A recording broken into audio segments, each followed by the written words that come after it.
dun, dun, dun. Hello, ladies and gentlemen. Welcome back to the Wrestling for Life Network. Welcome to another live stream as we bring you Smackdown tonight on a Feel Good Friday.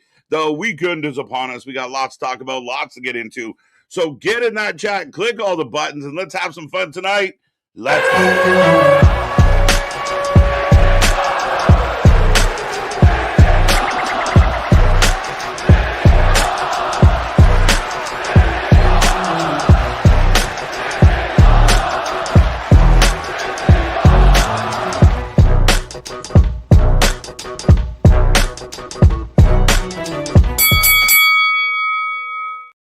Ding, ding, ding. We are live and back at it again, folks. Like I said, we are the Wrestling for Life Network. This is another live stream as we bring you Smackdown tonight. Looking forward to it.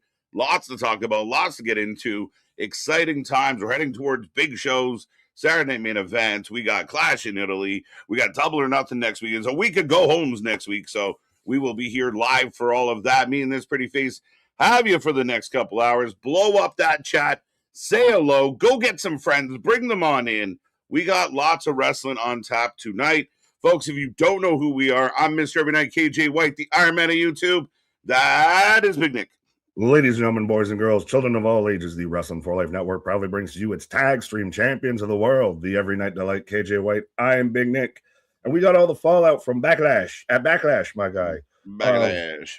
What's next for Cody and Gunther? They're going to be at Clash in Italy for the world title. Is Jacob Fatu going to get suspended for his transgressions? Yeah.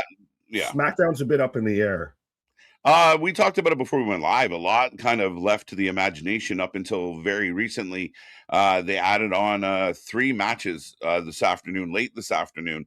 But going into that, there was like, we're going to get Jade. We're going to get Trick. We're going to get Cody. Like, there wasn't much else other than that. And then, like I said, as the day went on, trickled out. I don't know why they can't be a little more advanced about some of these things instead of throwing them up last minute. But ultimately, a very interesting night. Lots of matches now. I think there's 4 or 5 already listed. We'll see what else transpires. But you're right. The big question is, what does Cody Gunther look like going into Italy? How does this play out? Do we get into it? How will they play it? Yeah. And it feels like Monday Night Raw has had more of a plan going into their shows lately than SmackDown. SmackDown's very loosey-goosey, very segment-heavy. Right. I'm hoping Cody or Gunther just chokes out Cody, like, constantly. Right. Throughout all of this of just, ha, go to sleep. Ha, go, you're out. This keeps because I want Gunther to win at the end of this, and also you've got to still worry about the eye, all of this. You've got to make Gunther still look super strong because he's been off for a minute. Cody's coming off of the match beating Randy. Gunther's been sitting on the sidelines for a bit since John. Yeah, I mean, the curious part, for me, is, are people out there buying Gunther as a legitimate guy to take the belt away from Cody and mix this up a little? And if so, will it be Italy? Will it be a rematch down the road? But will Gunther get this belt off Cody? I think so. I think we were kind of thinking that Randy was going to be the one to do it just so he could reach 15 and all of that. But Gunther's been that guy for a minute, though, too, coming off of, like I said, of him retiring John. Everybody thought the world is your oyster, Gunther. And when are you going to put him on a belt on him? Now's your time to do it. I want to see Cody chase again. Cody's been at the top for far too long. Yeah, and I think you don't want, we had everybody damn near chasing Gunther to his bus at one point. Lots of heat for Gunther. It rolled on, but, kind of cooled off. So you don't want to keep it too cool too long. So if he's going to come in this moment, maybe this is the time to strike. And again, it just feels different. At least at minimum, it puts Cody in the chase if he doesn't get sidetracked with something else, like Randy cost him the belt. Could you see Gunther use that to lure Brock back? If Gunther has the belt that he got because of Heyman helping him out, could that be the thing he uses to lure Brock back? If we are going to get that idea that Gunther's going to lure Brock back for SummerSlam. Yeah. It's a good question, Nick. It really is. I think that there's a possibility. I don't know. There was just Brock does Brock things. So I don't know. Brock is the ultimate wild card. You can't ever tell. That's why when like the man's crying, I'm terrified at the same time because I don't know if I should feel emotions right now. Well, I mean, ultimately, it's the same thing. Like the WWE might have been planning to go Gunther, Brock at SummerSlam, but Brock might have decided, I'm good. That would be the second time this man's ran from facing Gunther. Remember, it was going to happen at WrestleMania 40. Yeah. Then everything with Vince popped off, and then now we all thought he was going to face him at SummerSlam, and he retires. Yeah, just I'm out. So I mean, I wonder if that was the case. I mean, we talked a lot about how it would look for Brock or how it would feel. Brock gets decimated by It's so funny, distracted by MDB, but decimated by Oba. Now you return from a retirement, but you come out of it to get choked out. I don't know, bro. Yeah, that's the thing. But you got to maybe build a story. It's a tough one. It's a tough one of now. Do you just you pull him out just to put him back? Nah, I don't know if I like that. You thaw dinner out just to put it back in the freezer. A little bit. Like, I think that, like, from a creative standpoint, okay, we talk Brock and he comes in and you can write that angle of, you know what? I was going to retire, but you're talking shit and I'm coming back and blah, blah, blah, blah, blah. And I'm going to win the title and I'm going to have the best run of my career, even if it's BS, right? Sell us on it. But then on the other side of that coin, it's Brock. That's, again, you said he's an X factor of like, nah, doesn't work for me, brother. I'm going to go shoot a deer. I'll be back. Yeah, I'm going to go do Saskatchewan shit and everything. But could you even see anything with Cody and Heyman? Heyman cuts the whole promo. Everybody needs a wise man at some point. Right. Yeah, I mean, there's that speculation because of the relationship and the closeness of them two at this time. I don't know if it's going to be something. I think Gunther can stand alone, but it's never a bad thing to kind of be under the tutelage of Paul Heyman. Does he become part of the vision that might be seemingly adding Maxine Dupree? Maxine Dupree leaves with the vision, so we'll see how that looks and what that feels like. I imagine she'll show up like next week and she'll be in like dark leather and black makeup. She'll just have a mask on. No, that's Seth Rollins. Right. Another hoodie. Right. But yeah, we'll wait and see how that plays out for sure. Boom. Big thing tonight, I think, is it's Trick Williams night. We're in Charleston, South Carolina. That recently, I believe, actually had an official national, since Zach's always in the chat with national days. It was National Trick Williams Day the other day. Yeah, so big deal. Again, big spotlight, young star, but, making big headway. So it's cool for him. I'm sure he's over the moon. We've seen him at ball games. We've seen him kind of everywhere. He's really becoming a superstar as we watch him. It's a crazy thing to kind of see from the guy that we thought, that ship sailed later. And that was going to be the Carmelo understudy. And now Carmelo just finally getting back on the card, taking on Ricky Saints. Yeah, and that should be interesting. Carmelo's not guaranteed a W tonight, so that should be a good match. Oh, I think that'll probably be match of the night, honestly. Unless they spontaneously add something mid-show like they love to do, that'll be match of the night. Absolutely. I think there's a lot of potential in that match. So, again, lots going on. I mean, 3 hours of SmackDown coming up, folks. Make sure you like, share, subscribe, click the reaction buttons. Let the world know we are live and rolling. But I'm going to just quickly get the super chat. Aaron Ben Shlomo. I hope I said that right. Aaron. I put the accent on it. Aaron. Emphasis.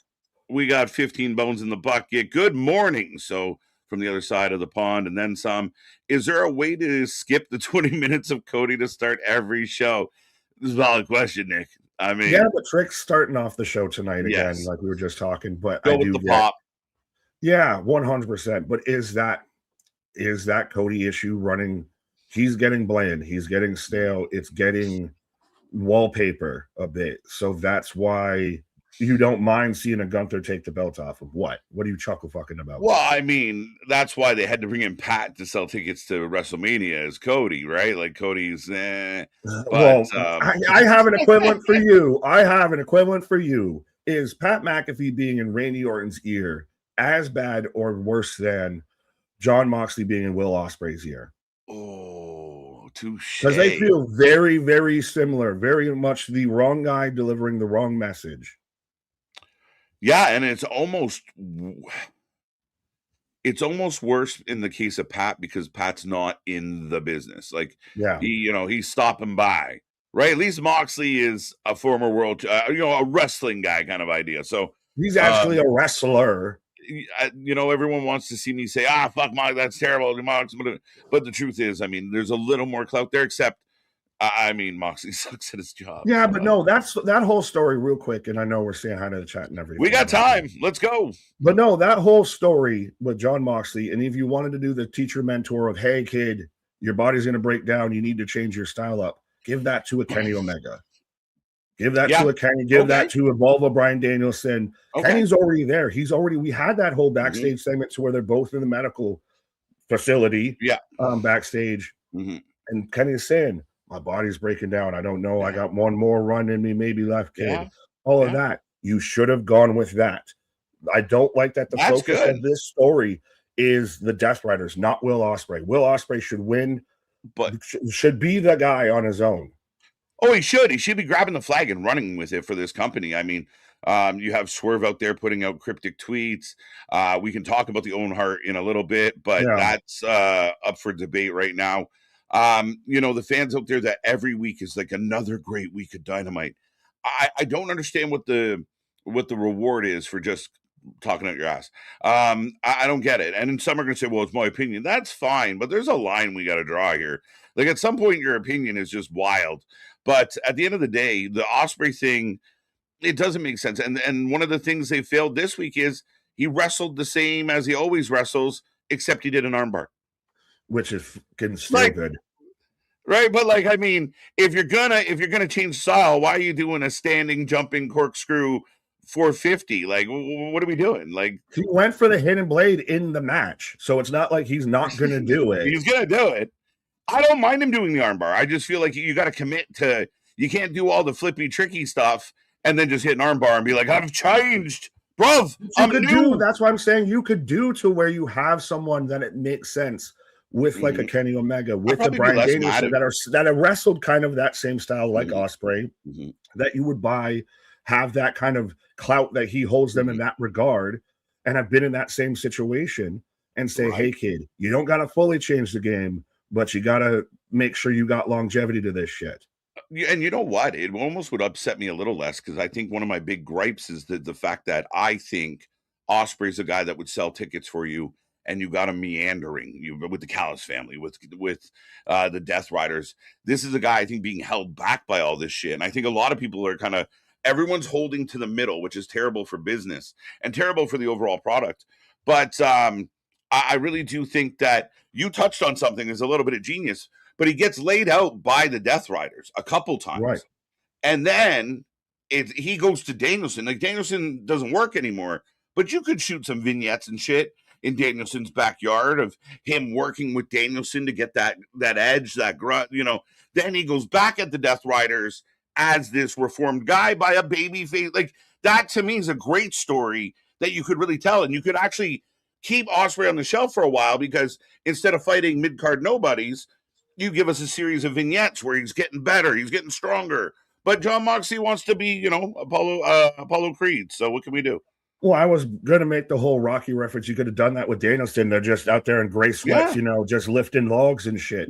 But you could have had John Moxley be that final boss that he's got to beat before he gets a shot at MJF. Yes, I think so. I think it's a great. You would have to make him a fucking heel, though, but he wants to pretend and gallivant that he's the babyface for some god-awful reason. It's when that's the thing. I don't like that I have to try and figure out and decipher. Like, I have a PhD to understand what the fuck is going on with John Moxley's promos and this whole storyline. Well, I understand having a deep story and all of that, but it shouldn't be this goddamn confusing. Sorry. Well, yeah, it's because you clearly don't watch the shows and you're clearly not educated. That's why you don't get it, sir.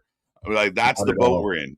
That's how all your arguments, even if you have a valid criticism, gets knocked down. Like, we're not even saying. We're saying, like, you know what? If you want to do this story, do it. Just maybe not with this guy. This guy should have a rocket on his back. Use him in the story. Yeah. And that's what we actually do, unlike a lot of other people.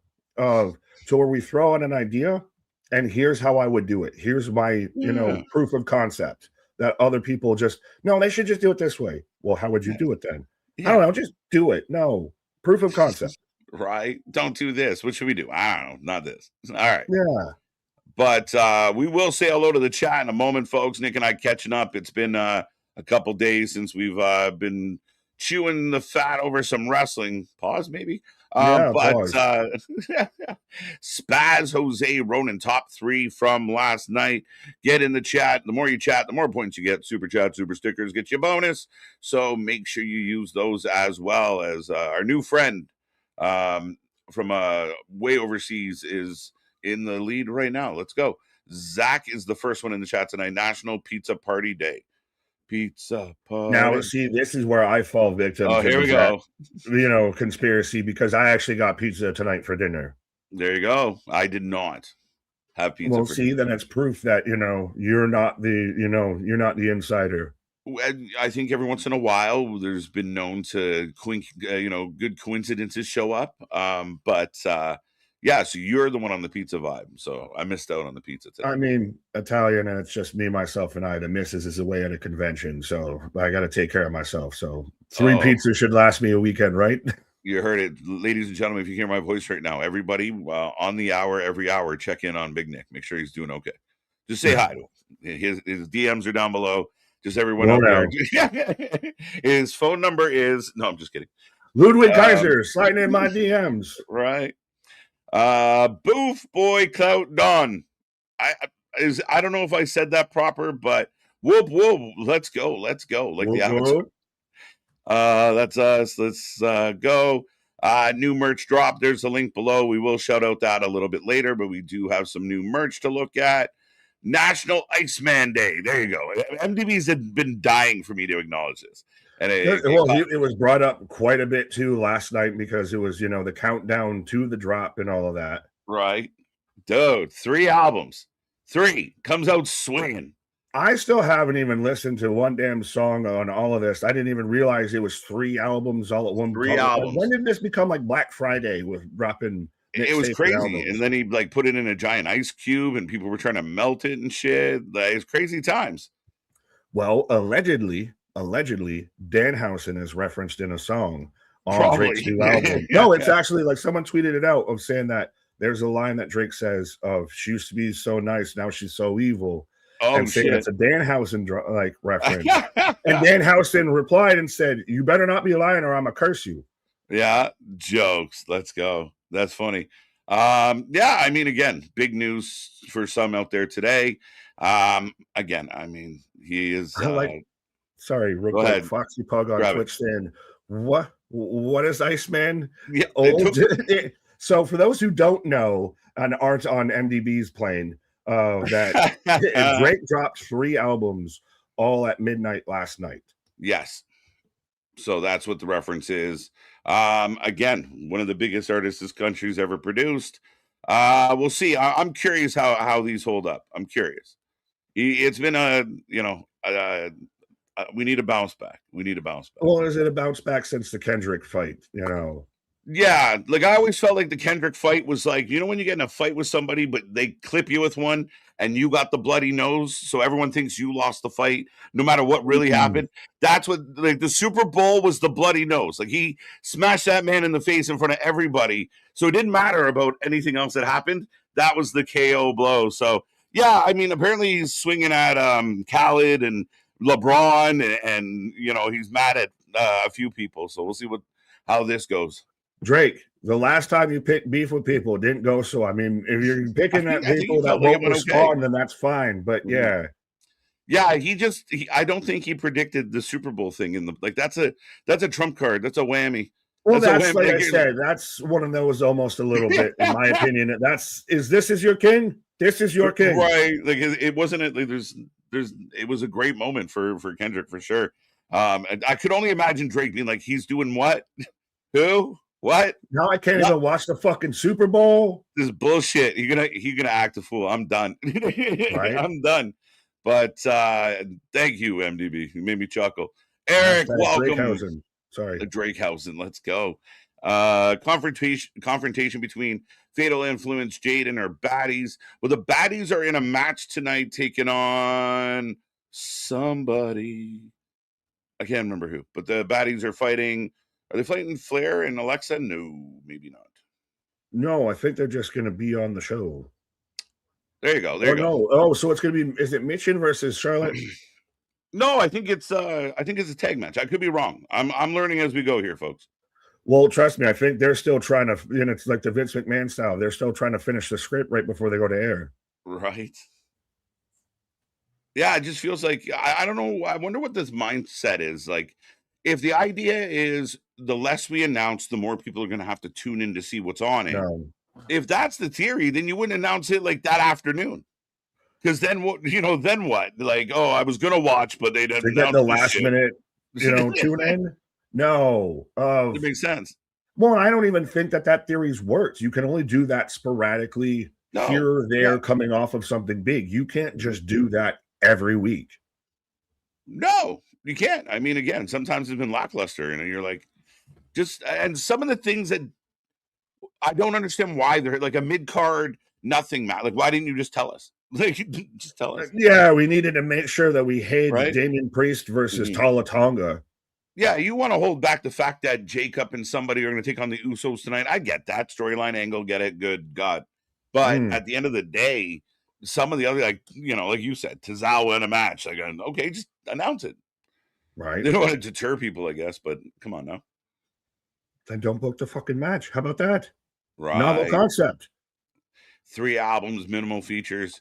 Feels like I'm not comparing the two because they're not even close in my head. But, when Nas went back and dropped all his features and said, fuck it, I'm going to do this. I kind of feel like Drake's on that vibe right now of like, I kind of want to hit it. But the first song I heard off it had 2 features. So there you go. Fair enough. I've heard 0.0% of it so far. Lifting logs. Let's go. Because you're the best around. Nothing's going to keep you down. Big grips. Big gripes. Big grips. No. Big grips. Big grips. Pause on big grips. Big gripes. I caught it. My brain went, no, hold up. Nope, that's wrong. You want to grab this one? I got to. And Flomo out there again with another $15 super chat. Flomo. Porcupine John is a better name with how he loves to shove it. What? Oh, with Mox, I'm like, what the fuck? I was trying to figure out who we were talking about, but no, Mox just has a paper mache forehead. It's crazy. I mean, we haven't seen him bleed in a couple weeks, I don't think. Or was it last week? When did he take the? I think his mouth was bleeding because he ate a potato. That could have been this week. No, that was the 3-hour one. That was the 3-hour one. Or those times where he took a potato and his cheek was bleeding. That's right, his cheek. Again, I just think that I think Moxley has the drive to make something work. I think the in-ring stuff and kind of the times where he seems lazy and he doesn't even sell the moment at times. Like you can literally pick him off the screen and he doesn't care. If he's not the center focus, he actively does not care about anything going on around him. And that's unfortunate. But that being said, if somebody directed him and kind of cleaned some shit up and the actions match the words, like you cut a promo about taking over the whole show, Wednesday, you're taking over the whole show. That John Moxley needs some bit of direction or a clear idea of where we're going with this. Needs to be a heel. He can forever be a heel in AEW. Because that's just the style that he wrestles. If you're going to no-sell everything, you can't do that as a babyface. Right. You can do that as I'm the asshole heel. You can't beat me. Ha, ha, ha. That shit. You can't do that as a babyface or whatever smattering of gray that this is now.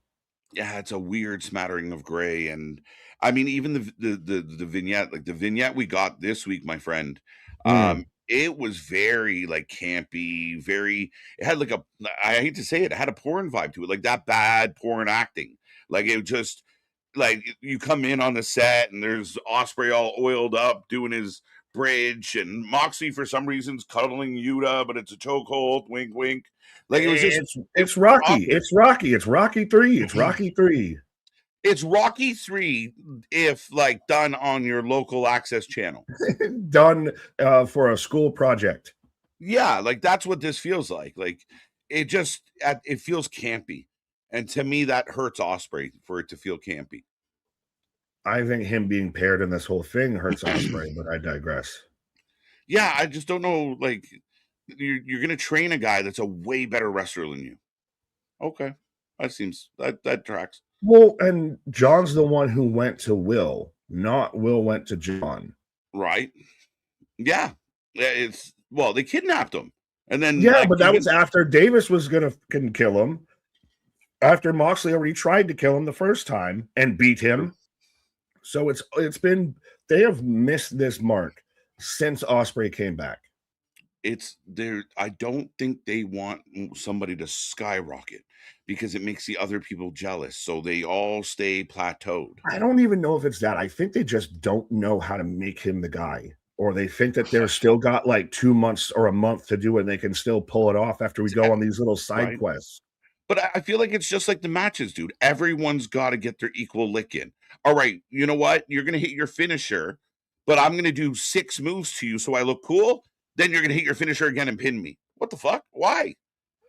Like, so that's what it feels like. Like, why are you doing what you're doing? Like, you don't all have to look equal all the time. It's actually not advised. Right. Viewer discretion is advised. Right. But speaking of that, we got 90 seconds. So Kevin, Grizzly, King, Christian Power, Clay Lewis, Nyers with us. Chris, welcome back. What's the score for 20? Good to see you. Good to see you. Daniel Berry Sports Highlights. Let's go. TJ, welcome back. Foxy, we got you over on Twitch. Don't forget, we have a Twitch, folks. Roll Tide. Let's go. Let's go. OG Dale, happy Friday. Hashtag Loosey Goosey. Sean Reed's with us. What up, Reader? Ronan, always a pleasure. Happy birthday to Dragon Lee. Joseph's back in the house. Or Joe, just Joe.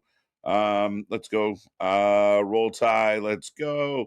Z-Man. So many names. Keep it coming, folks. Nicholas is in the house. Who will last longer, Oba or TKO? I think Rock at some point knock out Oba. Oh, I don't know about The Rock going anywhere near Oba. If he does, it's the main event of a WrestleMania. Yeah. Christian, we got you. Let's go. Let's go. Folks, we are about to go live, about 10 seconds away, running through to see if I catch any more names. A lot of repeat offenders out there. I like it. I like it. Keep it coming. Best in New York. How you doing? How you doing? Welcome back, sir.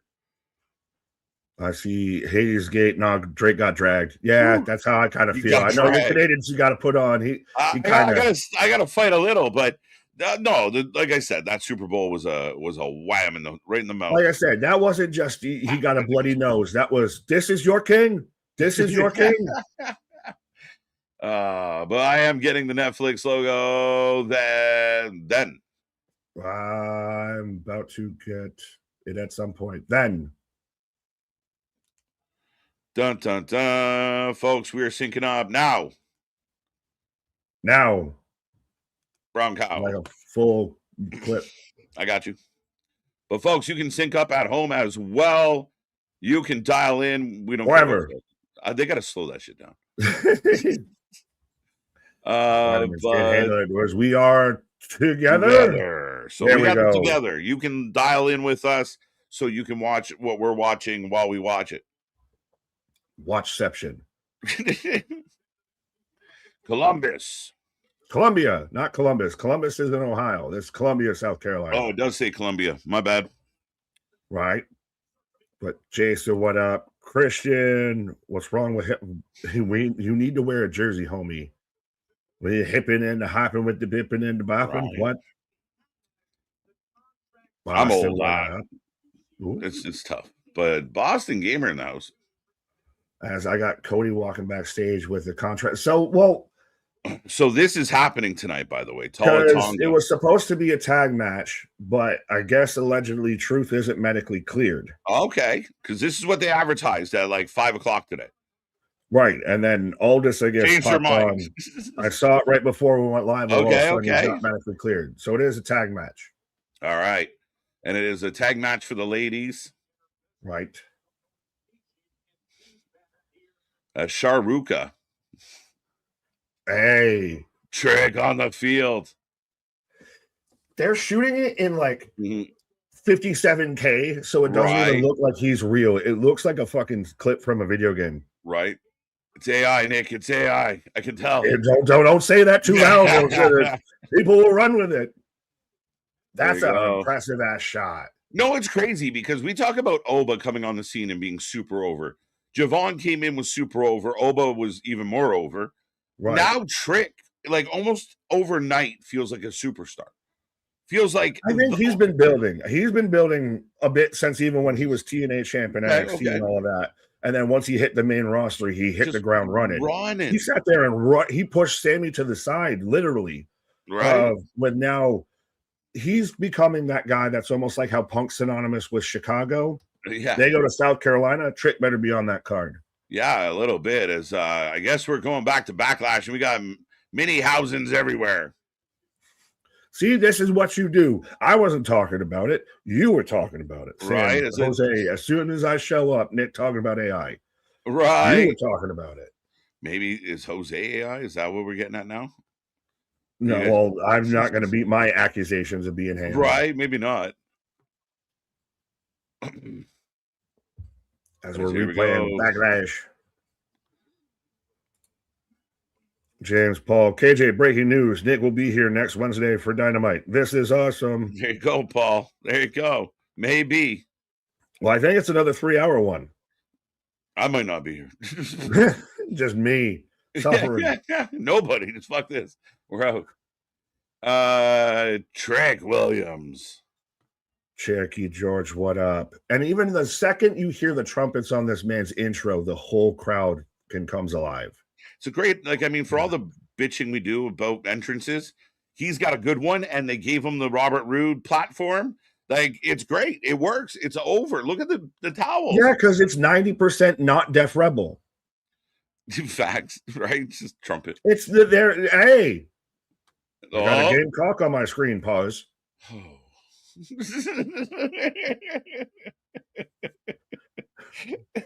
That's what they're called. That's what they're called. It's always a very sus name for a mascot, but that's what they're called. There you go. Hashtag Gamecocks. Yeah. They are called that, folks. YouTube. We are right. Yeah. The AI bot that took down all the fucking reaction videos with the clips in it, just catching that too. Right.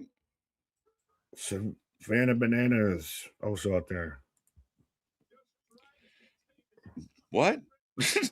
No, Cherokee George was saying, evening all I got Smackdown on the Savannah Bananas versus local beach coconuts. What a combo. Do you even know of the Savannah Bananas? Yes, 100% know the Savannah Bananas.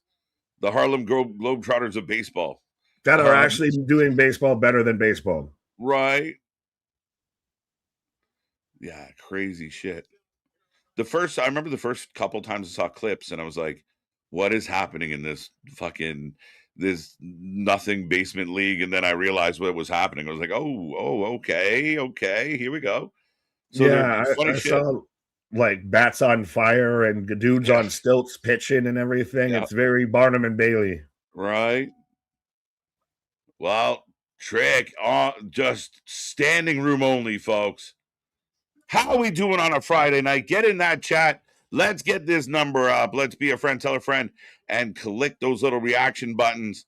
Let's go save your friends from bad streamers. Absolutely. Boston. See, Boston's now agreeing with me. I don't like this. Trick has been a star ever since his TNA title run, and that's when I knew 100% he will reach his ceiling. Mm-hmm. Yeah, I'm with you. The University of South Carolina. But even that, just to quickly touch on that, Nick, though, for all the people that we saw do really well in NXT, I feel like at times when it's time for them to call up, I get a little worried of like, so like you said, I mean, the guy hits the ground running and hasn't looked back. But those three all getting called up at the same time was pretty much like a historic draft class. Like that's a you can't miss prospect list. Just over. You're over. Like I said it last week. I'm saying it again this week. for all the complaining and how WWE's fallen apart, they've had crazy active crowds that have had a lot to cheer about.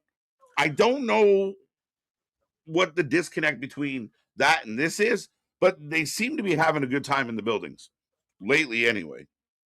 And Backlash was overall a really good. well-received show, but we've got to still harp on the same topics, and it's not for nothing that they don't give them ammunition, though. But yeah, I mean, ladies and gentlemen, if anyone out there follows the coachman, just stop doing that. It's bad for your health. This guy, holy shit, Nick, he just keeps getting worse. Just going out for the latest train. Like, just bend the story, bend it till it fits your narrative. Just push it down the throats till it fits your narrative, and then act like you're the only one. I still love when I caught the man in 4K out there getting caught up in like from a parody website and everything and running with that like that was fact. It's like, oh my God, you even try. Just can't wait to jump on the next thing. It's crazy. Right. But Anthony, what up? Shout out Anthony and TNA last night. I gave that show an 8 out of 5. Cedric kind of now Leon still technically holds the record for longest X Division champion, but he didn't set it by himself. Yeah. I mean, a really, really good show. AJ Francis, man. Like this guy, I've really turned a corner with AJ. Like, I mean, I really like what he Miz. Just give Trick an easy W. With Kit, yeah. Oh, so they're gonna do Miz and Kit as a team now. So that he's found his new John Morrison. Yeah, pretty much. Yeah. And it'll be fine for a while. Right. But yeah, no, really good TNA. And Leon, that match going 2 throw to 3 falls. Leon, I mean, every time somebody Leon drops the belt, does that mean bye-bye TNA? What does that mean? His contract's not up till fall. Okay, so he's hanging in. But Cedric winning was great. Cedric's winning's great. Maybe in a commercial break we can talk about Vinny Vici showing up too as well. But that whole show, he does exist. Yo, what was more surprising? I wasn't sure between what was more surprising between I saw a clip with Buddy Murphy and I saw a clip with Eichner. I was like, what is happening? Well, that's not even the biggest surprise that we had that night because we had Mustafa of the out there with New Jack showing up in the Battle Royal. Yachty's got a mic, by the way, and he's got the crowd popping. Why is this man wearing galoshes in the ring? Galoshes. I know that's a very old ass term, but yeah, the man's got rain boots out cursed. I am not cursed. And the crowd pops for it though. Danhausen over as hell. Right. I've been preaching AJ Francis. All AJ needed was the opportunity. He's come a long way, man. He really has. I give you all the credit on that, Anthony. Super impressed with him. Like, and just like even when a couple times recently, I was like, AJ Francis versus whoever. I'm like, I don't know how this match is going to be. And the match kind of outkicks his coverage the last few times. So good on AJ, man. He's doing good shit. Oh, that street fight was fantastic. And we were talking how he should be the next guy to be challenging more than EY, who won the Battle Royal. You should get like an AJ Francis to challenge Mike Santana. AJ Francis would be interesting. Yeah. It would make for good promos. You would really you could kind of bully Mike around a little bit with AJ and use that. I mean, that's not terrible. Well, we thought we were going to get Macklin, but we never did. But yeah, now we're reading poetry. What's up, Dan? How you doing? Or Randy Dan. Randy Dandy. Randy Bolandy out there. Let's go, Vance. Good to see you. If you are just tuning in, Kit Wilson has a mic. Him and the Miz are talking to Trick and Yachty. Denisha, I saw you. AR1, Cooper. They got the white towels. I thought that was a North Carolina thing. North Carolina. Exact same thought. Right? Wait. Yeah. Okay. Guardian, not the first time Nick has said that today. What? Galoshes? Facts. KJ had to slip in the Bobby Roode, of course. Anytime KJ can reference Bobby Roode, he will reference Bobby Roode. You got to pay homage, man. I still want one more Glorious. Bradley, the day WWE lets Trick go, it will be the worst decision the company will ever make, and don't think TNA will give him a holler if given a chance. Like, let's not put that much on the kid right now. Well, not only that, but I mean, at the end of the day, I mean, this is a guy that they look to build around. If he gets released, it will be several years from now, and it will be after a real long, cold run where something went wrong. Right.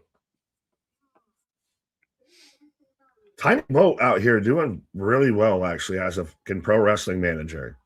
He's good. He's got no problem talking.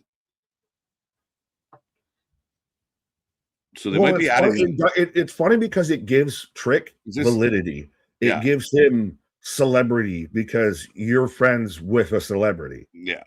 Is this where Yachty gets into a match? These two versus each other.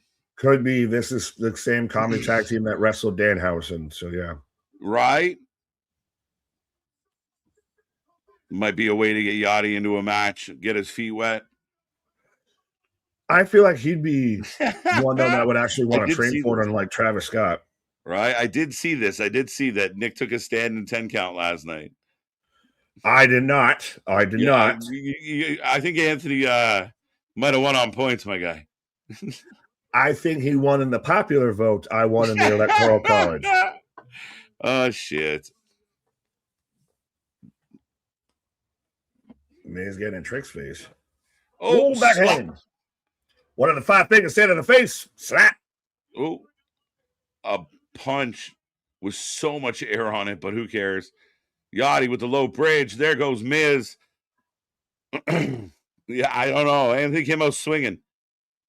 It's one of those you don't expect. Like if you play fight right with your girl or anything like that, your significant other, you don't expect them to start like fucking Tyson in it. Yeah. You're like, oh, shit.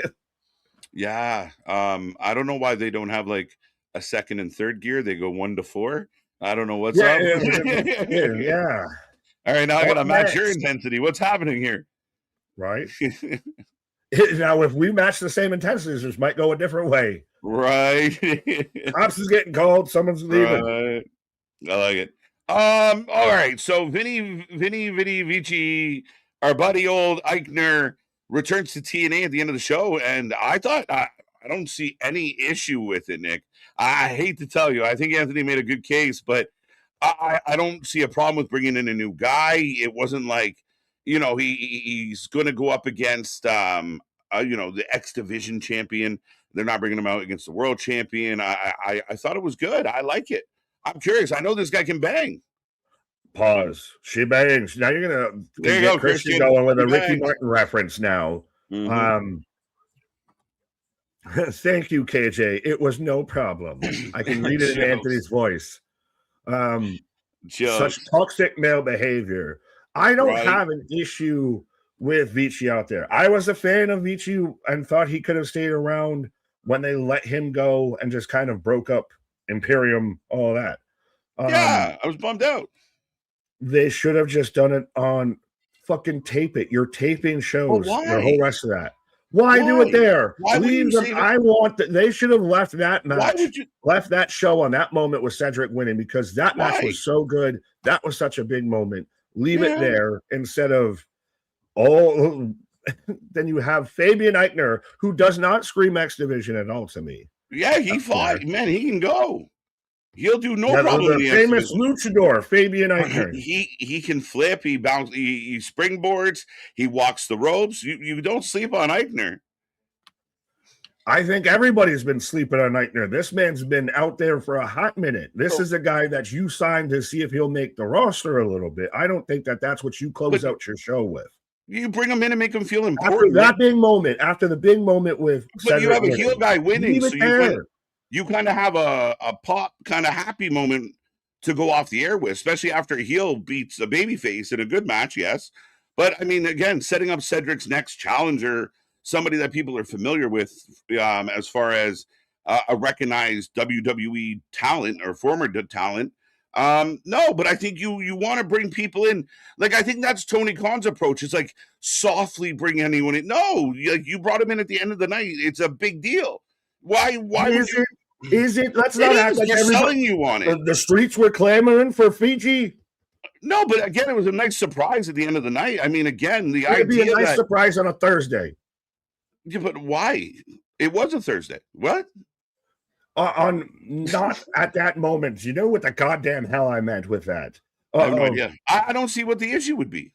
I mean, again, it happens all the time, and for him to come out and kind of like, oh shit, Eichner's going to go after Cedric. That's a cool way to go off the show. So this is the only thing that Boston's going to say, that because I can hear Anthony saying this through Boston. Nick, this is TNA, not WWE. Bringing a guy they can mold with promise is big for TNA. How? Fair enough. I'm saying let the moment that you already had with Cedric. He comes in seasoned. I understand this. I'm saying let the moment that you had with Cedric, let that be a thing. I'm explaining to you so why. You're going off the air with the heel getting the W. So I like the idea of bringing out Eichner to get the pop. And then everyone goes home like, oh, okay, that was when did everyone become gangbanging for Giovanni Vinci out here? It's not about gangbanging for him. It's about giving a guy a chance. Like, he just walked through the door. Yes, and I'm saying you could still do that next week. But why wait? Why not make it a big moment so he feels like because you had a big moment. He feels like something that matters coming in the door like this. Like, if you just have him come in, if he showed up next week, he wouldn't feel like he matters. It would feel less than, yes, especially when it gets leaked out 3 weeks in advance. There haven't been that many leaks. There's been plenty. You're just not maybe looking in the right places. No, we've been out there, Anthony, and you got to at least back me up on this. Anyone that's been out here on Thursdays, we haven't had to do the spoiler alerts. And if Vinci showed up, that's one that would definitely be out there. Come on now. It was Thursday. Oh, you're making me feel crazy. Shush you. But yeah, I don't mind. Like this idea that Cedric won and somehow, like, I get it. Maybe you're not the biggest Vici fan, but like we said on Monday about the Vision, just because you aren't their biggest fan doesn't mean they shouldn't get a shot. So I'm happy for it. I think it was a good spot to bring them in, and it felt kind of cool. Good moment to end the night. Jose, this is why I love you. See, I get what you're saying, Nick. It steps on the moment. A hat on a hat. It's like when you had Daniel Bryan debut after Adam Cole. Not at all is it like that. No, because that was pop on pop. The heel just won the match. The babyface everyone loves is bummed out, and the crowd's kind of sad. So you can let them have that. They're going to watch another 2-hour episode that you can tape. Well, that's you can't act like that's going to be a thing. You got to sell it for where we are now. But at the end of the day, it is a thing. I'm playing what I got. Yeah, but you can't act. It was still a big moment. It was still a huge moment. Dude, you sound like your booking style more and more sounds like Tony Khan to me. Bring them in soft. You don't want to overdo it. And then, just let it be, I guess. I mean, that's not good enough. And I never said that. I just said don't step on your own. But you're not. You had a babyface pop off a heel win. I don't see a problem with that. It's not like the crowd was going to cry like wild and then he came out. I mean, if Randy and CM Punk can pull it off, I don't understand why this is a big thing. CM Punk and Giovanni Vinci are not about to get uttered in the same sentence. I mean, but at the end of the day, Nick, I don't see the problem with this. I want them to make the guy feel like, oh shit. And if you don't know who he is, you're like, holy fuck, who's that? Like, it literally, a 30-second little snippet to the show. I don't see the problem in it at all. It wasn't like the locker room had cleared for Cedric. Like, he's a heel, essentially. See, Money agreeing with me, though, and Jose. He didn't even know what we're talking about. No, he was using your line of saying, what are we talking about? Even Jose, was it necessary? Nothing's necessary in wrestling. We choose to do what we do. So that moment is necessary if you want to move on from Leon and give Cedric something. Plus, it's necessary if you want Vici to feel like a big deal and not a guy on some taped show 3 weeks from now. Come on now. You could still have him show up. That's lame. That's lame as shit. We're going to do the Hardys versus the Righteous in a Wicked Garden match. That's going to be taped. Is that going to feel lackluster because it got taped? Yes. It sucks when it's taped. It's going to be less than. Because that's going to be cinematic. No. Oh, well, come on, dude. You talk about people clamoring for things. Come on now. What? No, there's not that many more people clamoring for the righteous that are clamoring for Vici. I'm just going to put it that way. Yes, because I'm clamoring for the righteous versus Vici. So there's at least one more. At least one. As right now, Trick is all over the Miz, folks. It's a hook to watch next week, as Anonymous also saying, I'm becoming a sicko. Oh, no. Why? I'm changing no, he was, yeah. No, what did he say? Nick is turning into a sicko right before your very eyes, folks.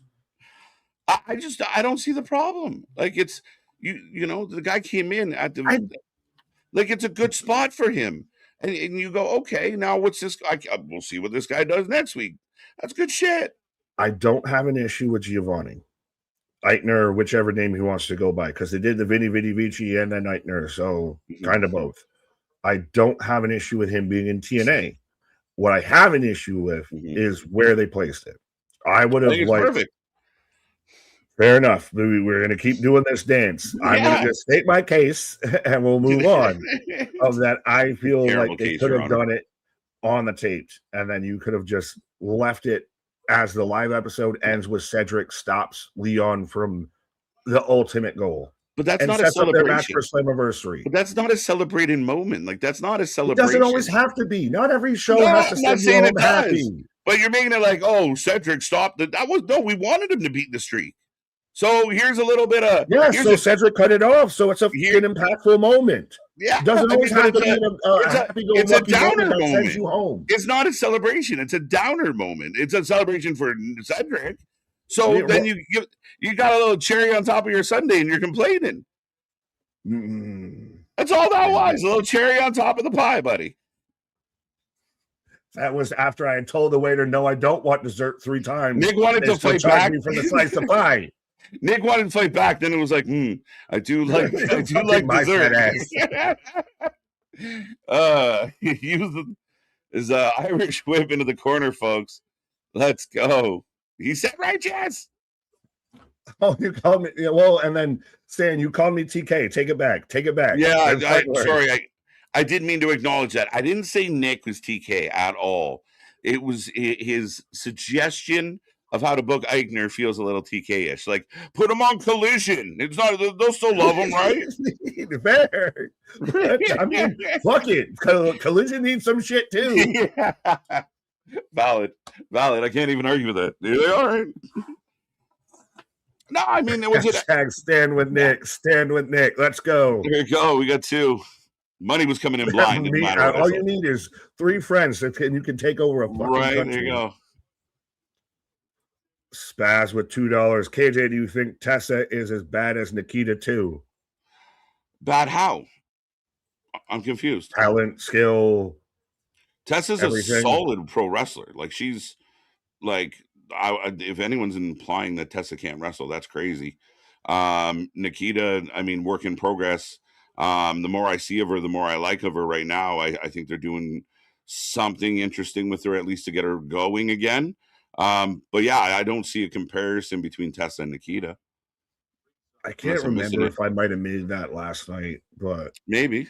Well, I don't like either one of them. I'll put it that way. But I feel like they're definitely trying to do something with Nikita on NXT, and I don't know if I'm buying into it. Yeah, we'll see. I mean, they're just coming out of the gate with this. I know you debated her. Nick, you're really starting to make everyone think new things are not, you don't want anything coming in new. What do you mean? Nikita's got a new, Nikita's trying to, nope, it's over. We don't want it. Because it's not good. Fabian Eichner, no. I said I'm fine with Eichner, just don't debut him there. God damn it all. Right. We need those calls. Objection, Your Honor. Reading the witness. We need possession arrows. Let's go. Let's go. What's up, Roland? I saw you pop up. Sherry, I see you as well. Dennis is back with us. Show rolling on. Trick all over the Miz at the moment. Yachty getting the crowd hyped. I know we talked over this match, but does anyone actually think that the Miz is going to win this match? No. Exactly. Yeah. This is a show. Oh. It's just for fun. This was for a big win in front of a hometown crowd. Yeah.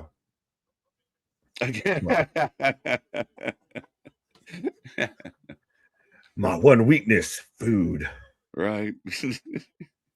But I do see 85 people chilling with us. Go. Let's see if we can get that up to triple digits out there on a Feel Good Friday. Right. As we're feeling in a fighting mood, apparently. Anonymous. Cedric Alexander has joined the Righteous. Book it, Dano. Right. Roll through 2 count. Oh, shit. Spaz with a $10 super chat. Watching 20 minutes behind, but in time with you guy. So I gotta wait for the response. Happy Friday, happy Canadian long weekend. Yes. Long. Thanks for all you guys do. Yeah, happy to my fellow Canadians and Spaz as well. Happy long weekend. Stay safe. I know this is a big Taiwan on weekend for a lot of people out there. So be safe, be smart. Come home back on Monday, even if you hate the hangover. But other than that, yeah, have a fun weekend holiday. I'm looking forward to it. Yeah. Well, MDB reminded me of, I guess, what I said last night. Nick said Tessa Blanchard would be Nikita Lyons in WWE. Argued Tessa would immediately be top 5 in the company.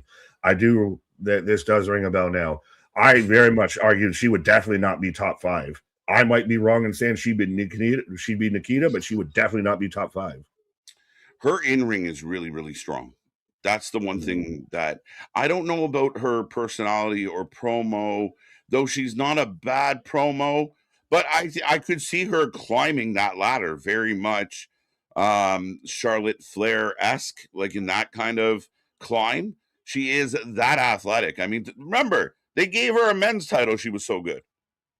But even then, like just right now, Charlotte Flair, Rhea Ripley, Io Sky, Jade Cargill, Becky Lynch, Bayley, the amount of top women's talent in WWE, all due respect to Tessa, if you even want to halfway go that way, she's like top 15, top 20.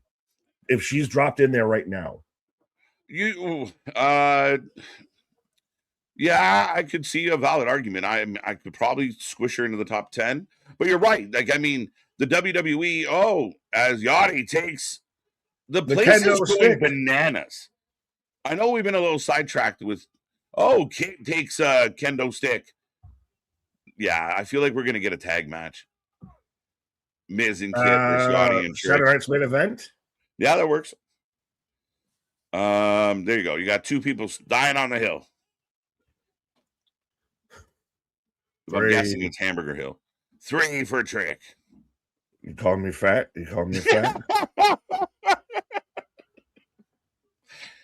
I mean, no. The shoe fits where? I was just, you like hamburgers.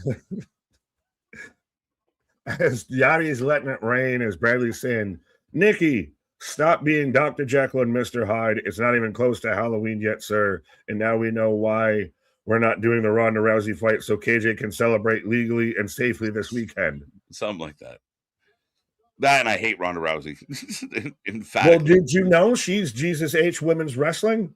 Oh, I know. She is just useless. I feel like for whatever reason, the people who actually deserve credit for the rise of wrestling in women's wrestling, especially in WWE, are never going to actually take credit for it because everybody who had no fucking part in it claims credit for it. Right? Yeah. It's as we're just throwing money. Let's go. We're making it rain here tonight. Right. There you go. And we go to Carmelo, ironically. Isn't it interesting that we kind of thought initially a while ago that Carmelo would be where Trick is, and Trick's very much where Carmelo should be. Yeah. We're going to be. I think Carmelo, outstanding. He was phenomenal in NXT. Good run. The X Factor, and I know some people are going to say, well, it shouldn't be like that, but Trick's got size and the overall presence that just, and then once that entrance hit as Ricky and Carmelo in the back arguing, there was no looking back. So Trick, to his credit, flew past Carmelo in a way. Plus, Carmelo went up and kind of got lost a little. Well, again, when you're a Bryce Young and Josh Allen world kind of vibe, that you do get a bit lost. Like, I think you're going to see where Carmelo and Trick are going to cross paths, especially in this mid-card U.S. title division. Do we get an Ilya anytime soon? Yeah, what's up with Ilya? Man, has been MIA. They can't release Ilya. That's not sensible at all. That can't be there a was thing. rumors. There can't be. You can't lose Ilya. That would be insanity. He walks into AEW and just should be champ. Oh, I mean, you talk about a guy that actually could sell some tickets and move the needle in a big way. Yeah, let him walk through the front door and just go right to that belt and then go one after the other dream match. Right. Is that Phoenix? I was literally doing the same thing, and I didn't want to say it. Is that Dragon Lee or Ray Phoenix? I don't know. Sammy, you put out the thing like who's like kind of accomplished a lot but underrated, and my vote instantly went to Sammy. Sammy and The Miz, I think, are two guys that are very underrated for what they've accomplished in their careers. I think Sammy more because I think Sammy's accomplished more, but I do see what you're saying with The Miz. Well, as far as like doesn't get respect from the fans for what they've accomplished. You forget how much The Miz has actually done because he's always The Miz. Who the fuck is it? Oh, it's just a security guard. I was like starting to look who's in the background, but right. Nick implied that Tessa couldn't wrestle. Implication. Nice. Why are you trying to snitch out here, MDB, by the way? First of all, very uncharacteristically of you. I'm telling you. They're snitching. I watched the Rousey fight tomorrow, and I hate myself for it. Like, there's a couple other things that are, Ganu and Diaz being on the card is nice. Those Diaz, Perry, and the co-main, I believe. Yeah, I'm excited for that. But I want to see Francis. You can't ever see Francis anymore. I'll be shocked if this fight is worth anything.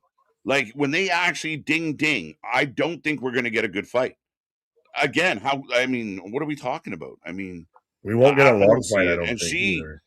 She is one of the most sourpuss, whiny, bitchy, fake women, men, anything I've ever seen. Just completely fucking self-absorbed. Well, and she's taking on someone that hasn't fought in 15 something fucking years. Yeah, this is Jake Paul boxing Mike Tyson kind of vibe. Yeah, two soccer moms are about to have a cage fight. Great. Now, granted, but it's got more stars on it than the UFC does at this point. As we're going to commercial break here, I assume because we're getting Paige and Nikki versus Julie and Kiana coming up next. Is there something to strange? What? Go ahead. Something strange in your neighborhood. Right. Is there something to be said that WWE is using, or TKO is using WWE to cover UFC's financial losses and to cover the UFC's debt?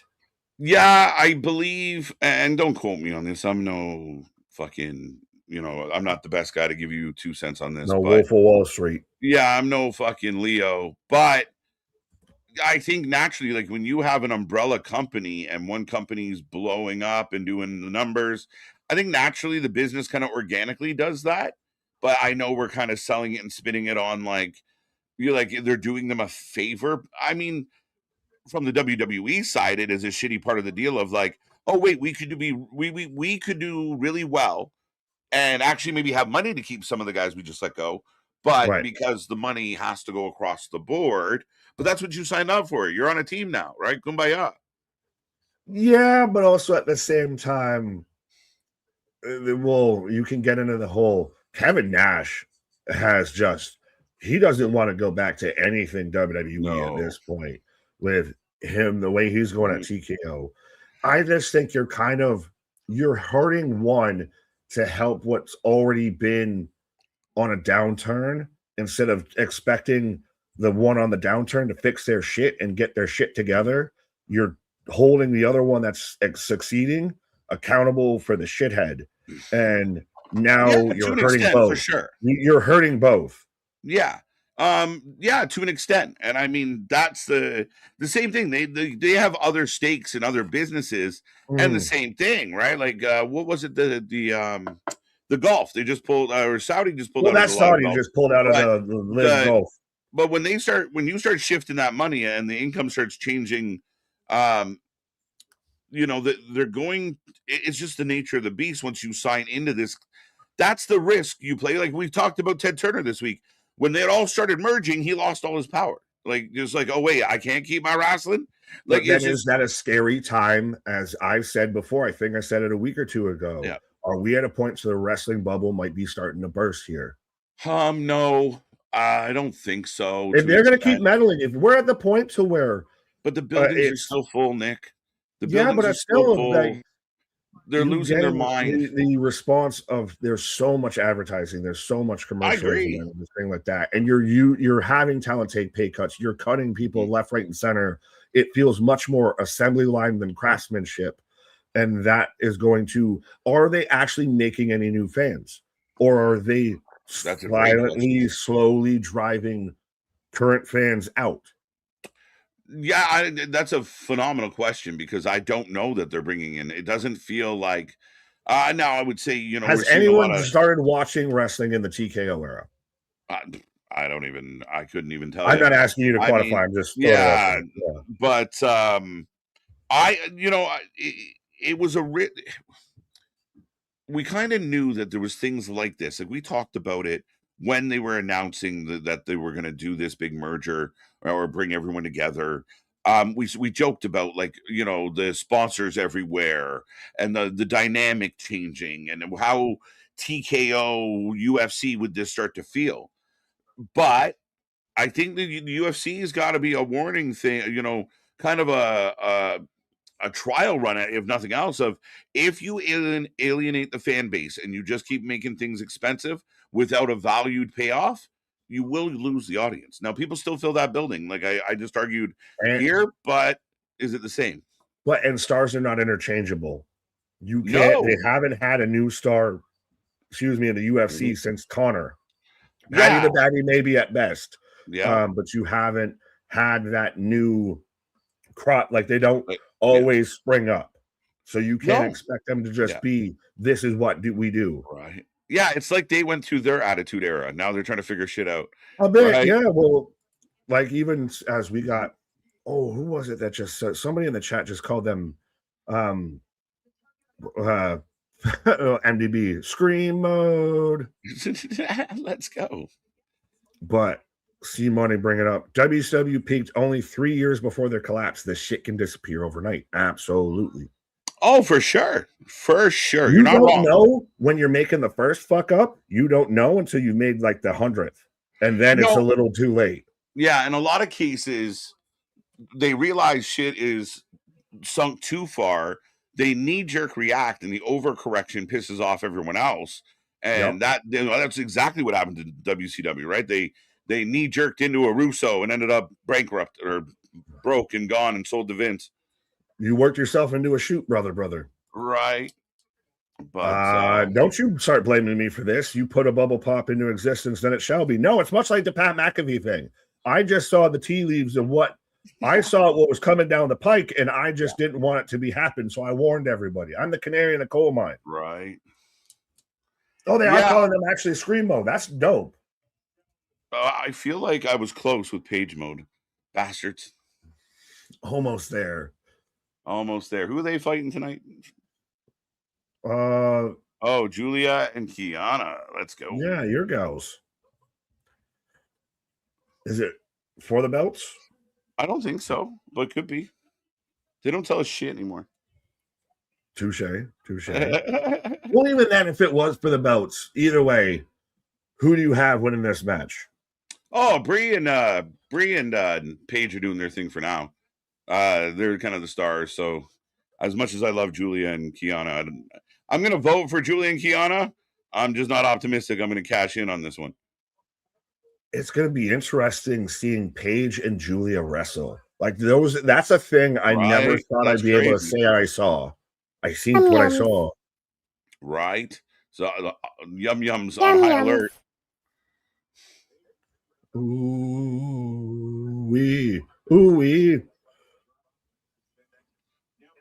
La la la la, life goes on. I'll be right back. I don't know where you went. I went with fucking Outcast, but I think I did. But KJ taking a pause for the cause. Of course, right as Julia and Kiana walk out is when KJ takes a pause.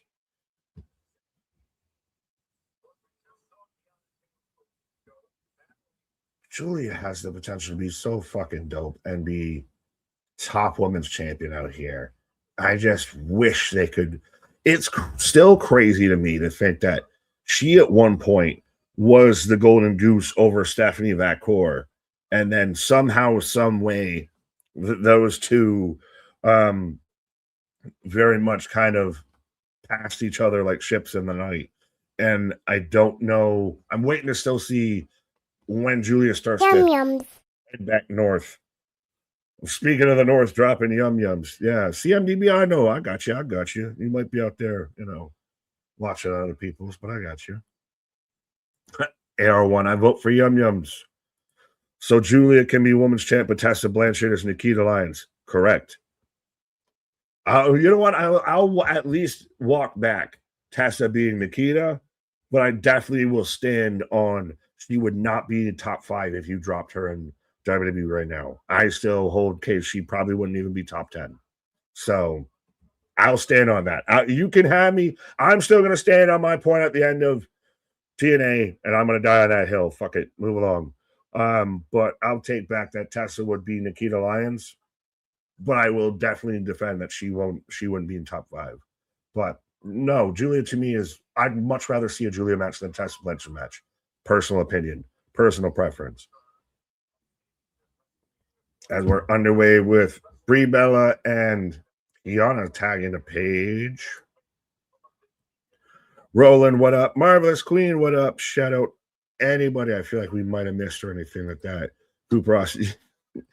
We need a yum yum sticker. That's gonna be KJ, Voice Beyond. If you're listening, that'll be the next note. Put a star next to you, Cooper, because that'll be the next, membership emoji there. If you want your yum yum sticker, you got to become a member today at the low cost. And what's even a lower cost is hitting that subscribe. As we just hit 10K. Hit all the bell notifications, hit all the buttons and the gizmos and gadgets, and trust me, we got some new merch. We got new summer lines and everything. It's starting to warm up out there. People grilling outside, people getting thirsty. So we got plenty of new merch and everything like that. This matches the best. Yeah, I got you. And tell me though, when I'm telling lies, like still though, is there a reason Julia couldn't be like an Io Sky? Just saying a little bit, just throwing it out there. Because, like I said, she was at one point viewed and getting pushed better or more prominently in NXT than Stephanie. And now she feels second fiddle, like the vehicle to get Kiana over as Paige, making sure nothing happens. Knees to the god on the outside. Ronnie, what up? Been a minute. Gave you a like, as you all should. I see 71 people. We've been flirting with this like 80s, 90s. Let's see if we can, break into the 99 to the 2000s. Can Julia talk? About the same as Io. Actually, better. Now, I know that this is going to sound weird, but she can cut, I think, honestly, a better English promo than Io, but it's all in the presentation. It's all, and I'm not trying to say instantly that, Io ain't that. With all the love that we're giving to Asuka and everything, why not have, some of that passed down the pipeline a bit? Roland, what up? Is I'm in commercial break right now, folks. So Io has great charisma. Julia has ways to go to hit her level. Fair. I will take that. Christian, Nick, again, I want to apologize for my Sol Ruka comment I made on Raw. I know it's creepy for that. I'm sorry. Christian, I'm gonna keep it a buck with you. I don't know what you're talking about, so you can have that. That isn't what I'm mad at. Hey, you've been good. You haven't mentioned Ricky Martin yet, so you're good. Better English than Io just needs an opportunity. Yeah, that's kind of where I'm at. Of that fits with Julia and something for her to kind of sink her teeth into a little bit, like that whole again, her versus Stephanie going in a stand and deliver around WrestleMania 40 was solid. The whole Jordan Grace situation worked. Of then she got handed the women's US title, and then she kind of just politely sat and waited her turn. So that's kind of where we're at with this. Isn't Julia Italian? Partially. She's a little bit much how Tekla is Austrian and the Austrian Japanese, I think, or Christ, now you got me arguing nationalities. I'm not going to get full into that, but yes, Julia very much definitely has some Italian in there, and that's part of why she, I'm just digging a hole here. Nick, I was explaining. I'm not going to move on from that. You didn't need to say the comment that I was worried about or that you were apologizing for, sir. That's what you don't do. Who's Scream Mode? That is Brian Page, which actually, like I said, it kind of works. The t-shirt's not bad. It's something that makes Brie Bella palatable, if that's a thing, because we get to see Paige. Now, is Paige going to be around post-title run? Because at some point you're going to get Nikki Bella come back and I want to be with my sister and pause. And then does Paige actually stick around? Or is she just here to fill? Tekla is Austrian and Georgian, not AJ Styles, Georgia. Yeah, not Anthony, Georgia. Yeah. So we're playing the nationality game out here. United States fandom. Okay. We're going to just do the countries of the world through wrestlers.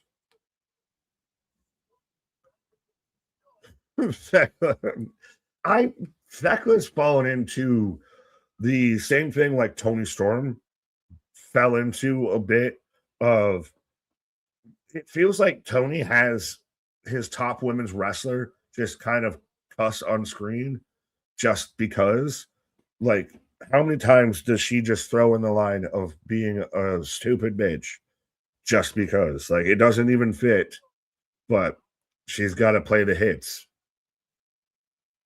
Tagging a Brie, drop kick off the top. Brie wrestles so safe now. Yeah, she was 5 stars in the Tokyo, but she's never been a great wrestler, and that's why I've never been a fan of the Bellas, her and her sister.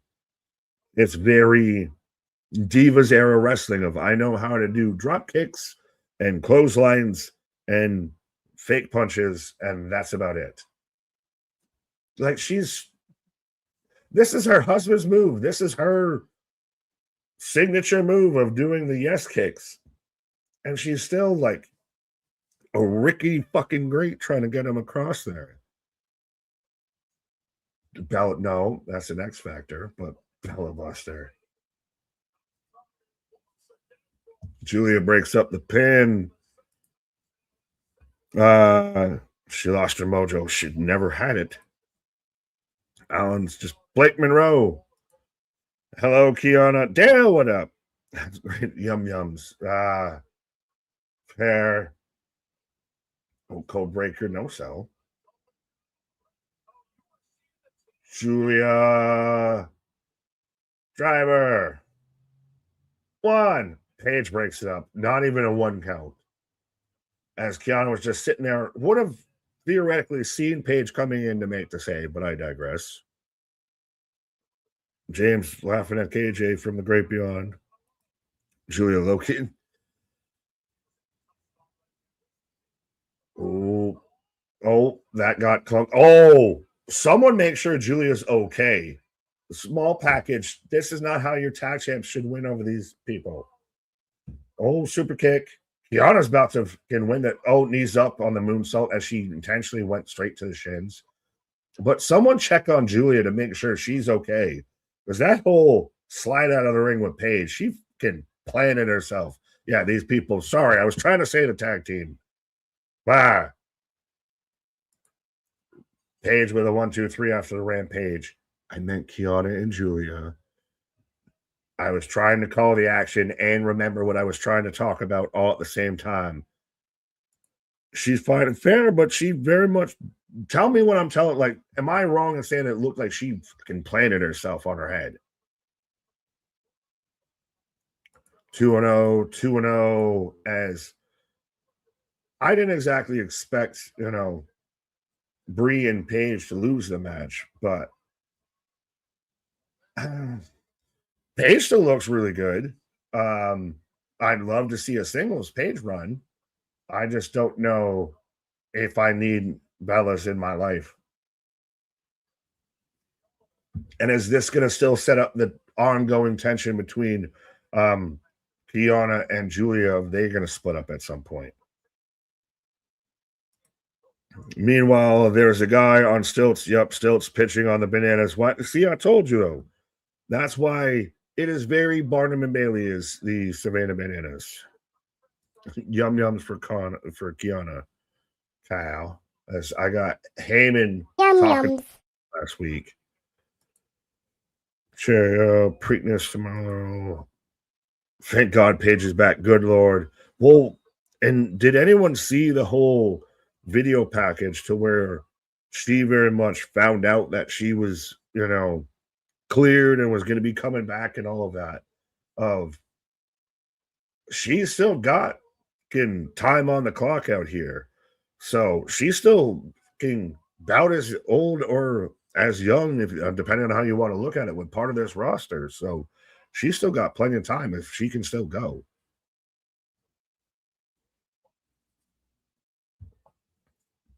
As Cody backstage. Paige still have much left in her tank. World champ Paige. I can see it.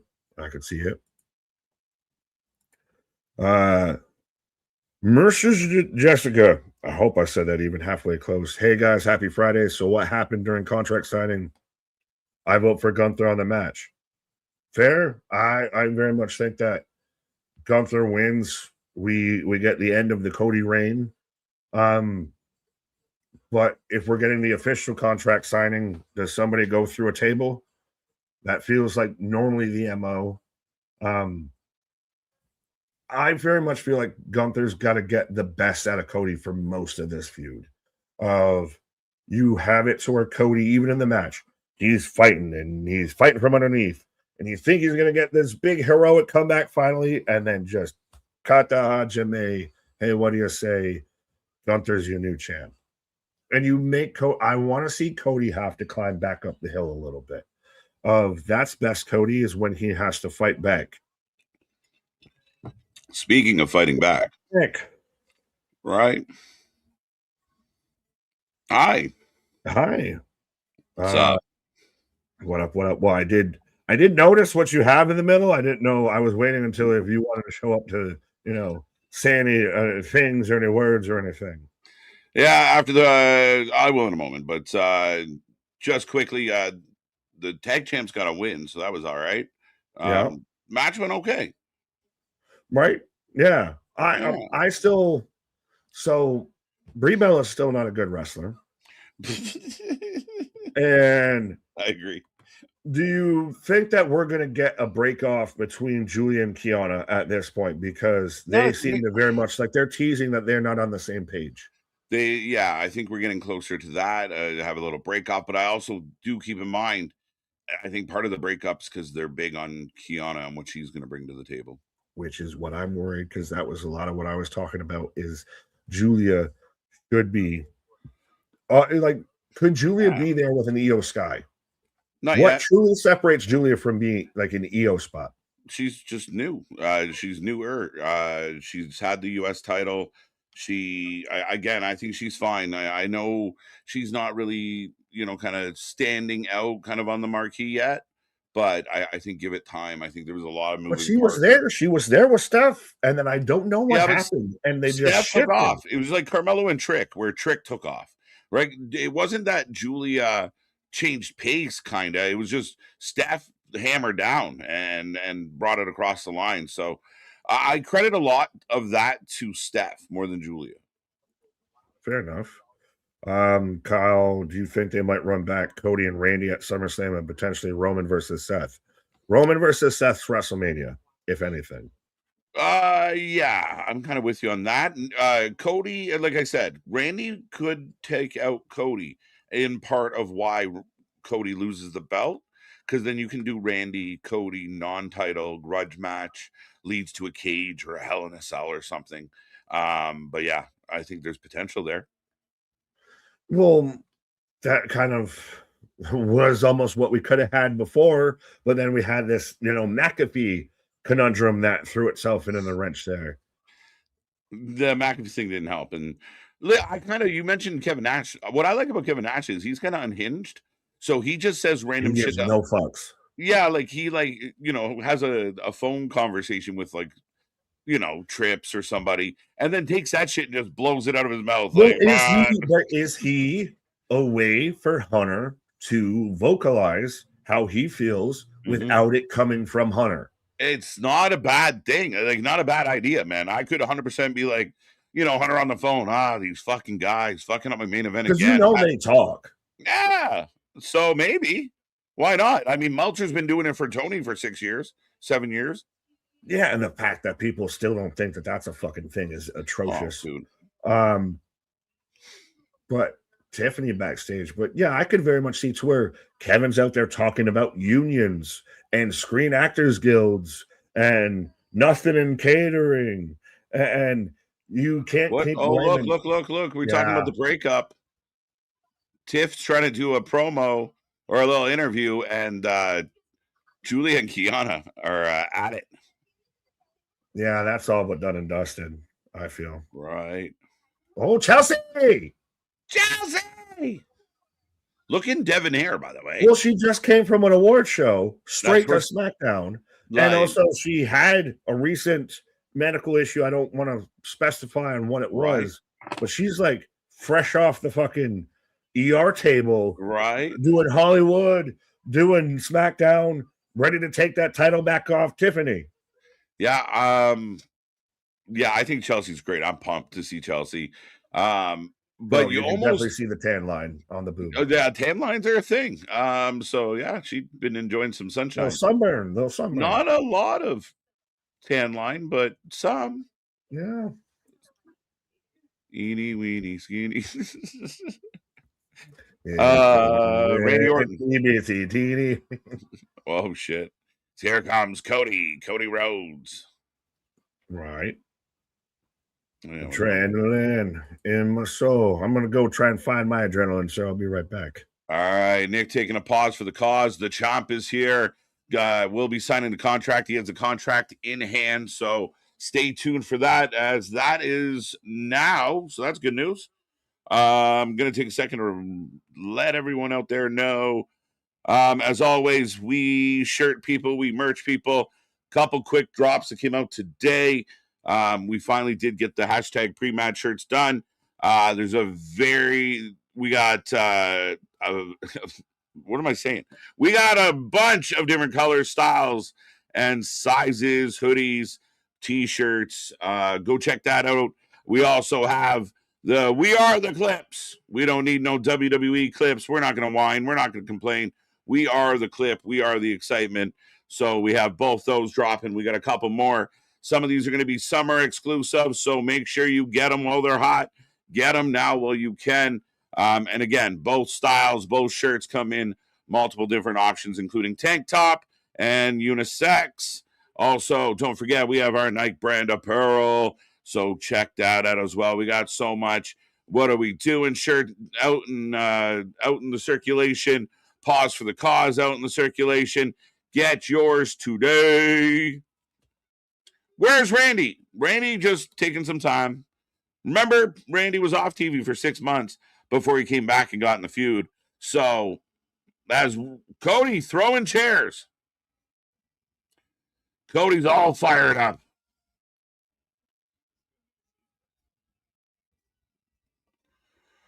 We don't need that. But, ladies and gentlemen, who do you got? Who do you got? I'm assuming some of you are on commercial break right now. Cody looking for the table. So we saw on AEW on Wednesday the quick 2-second setup. In this company, they're making Cody do it himself. Yeah, even that's Joe. Even Joe pointing it out. Hilarious. Brie and Paige win. Yes, they did. There you go. There you go. There you go, sir. In honor of. Let's go. Yeah, we're pumped. The back of this one, MDB. So as you can see, it's got the nutritional facts on it as well. If you guys are wondering, it says, warning, not a viable source of happiness, social skills, or hygiene, may cause aggressive social media behavior and multiple meltdowns over nothing. Prolonged consumption will result in a sensitivity to light, a revolting body odor, and a resistance to bathing. Also, the inability to form rational thought, engage in open debate, and control any emotion like an adult. 100% of cases show signs of sadness, lashing out, rage, jealousy, projecting insecurities, ignoring facts, goalpost moving, and stiff socks. For more information, join the Wrestling for Life Network today. Drink at your own demise. Pre-mat, made with the tears of the IWC, folks. Get yours today. And again, MDB, your wish is my command. And there you go. We're looking sharp. We're looking good. We got options, but we are the clip. All right, back to me. How we doing? Might be the best design we've had in the history of shirts. Digging it, digging it, digging it. Appreciate that. Chair chucking, not new, not new. You're right, Cherokee. Not the first chair chucker. How much chair would a Cody chuck if Cody could chuck a chair? Maybe. I don't know. But here comes Gunther. Cody Rhodes is in the building.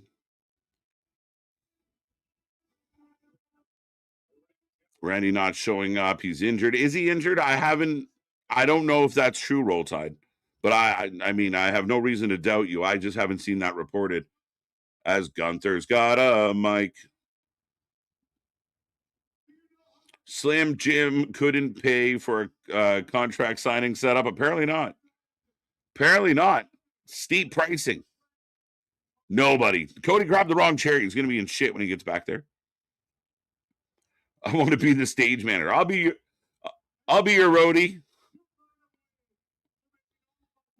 Yeah, Cody set up his own contract signing. Gunther in the aisleway.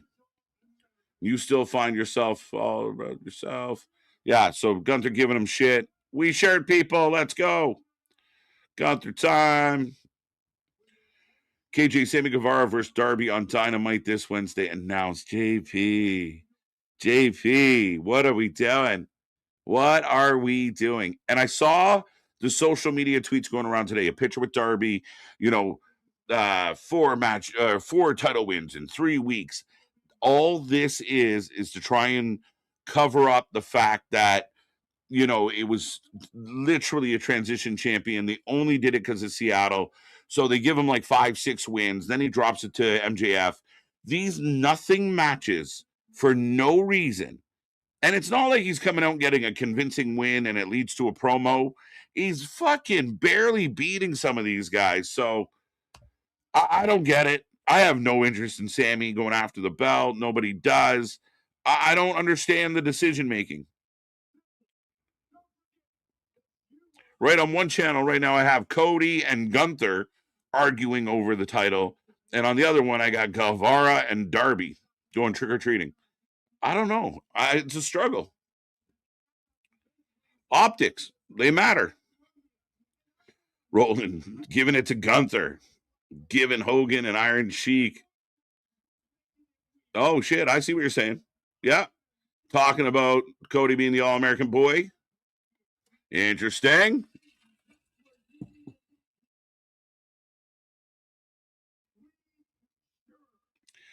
How can you sign a contract for a match and then go have a match before your contracted match? I fucking hate when wrestling companies try to treat me like some effing moron. Yeah, I mean, we talk about contract signings, drafts that don't make any sense. That stuff, that's where you lose me. Like, if you want to do Danhausen and it's silly, I can get into that the way I get into a stupid movie. No problem. I'll go with you. You want to be kind of clever? Let's go. But if you're going to be serious in like your main event scene, for example, here, the plot holes matter, and not making it connect hurts the overall telling of the story. But it's like an old trope. They just they can't stop it. In my humble opinion, Boston, all contract signings would be on social media. Like, it would be a pre-tape that they just put out. Wait a minute. Royce Keys? What? Don't. Nick will have a meltdown. But Royce Keys steps up and stares down Gunther.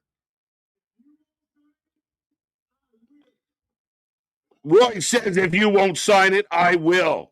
So Royce coming down to take Gunther's title shot. Yeah, facts. I'm with you, MDB. Don't leave your children with these people. Gunther doing Gunther things. But Royce Keys says, I want to sign this contract. So, Gunther, no. How do you guys feel about Royce Keys getting slid into the main event picture? Clash in Italy. Oh, this is good. Christian, I'm trying. Oh, all this. Are we about to get a number one contenders match? As if the Gingerbread Man was an entrant in the Preakness Stakes, would you bet $20? Well, I mean, the Gingerbread Man is no longer with us, and I don't believe he was a racehorse, even though he's pretty fast. As fast can be, actually. I don't know. I think he'd be at a disadvantage.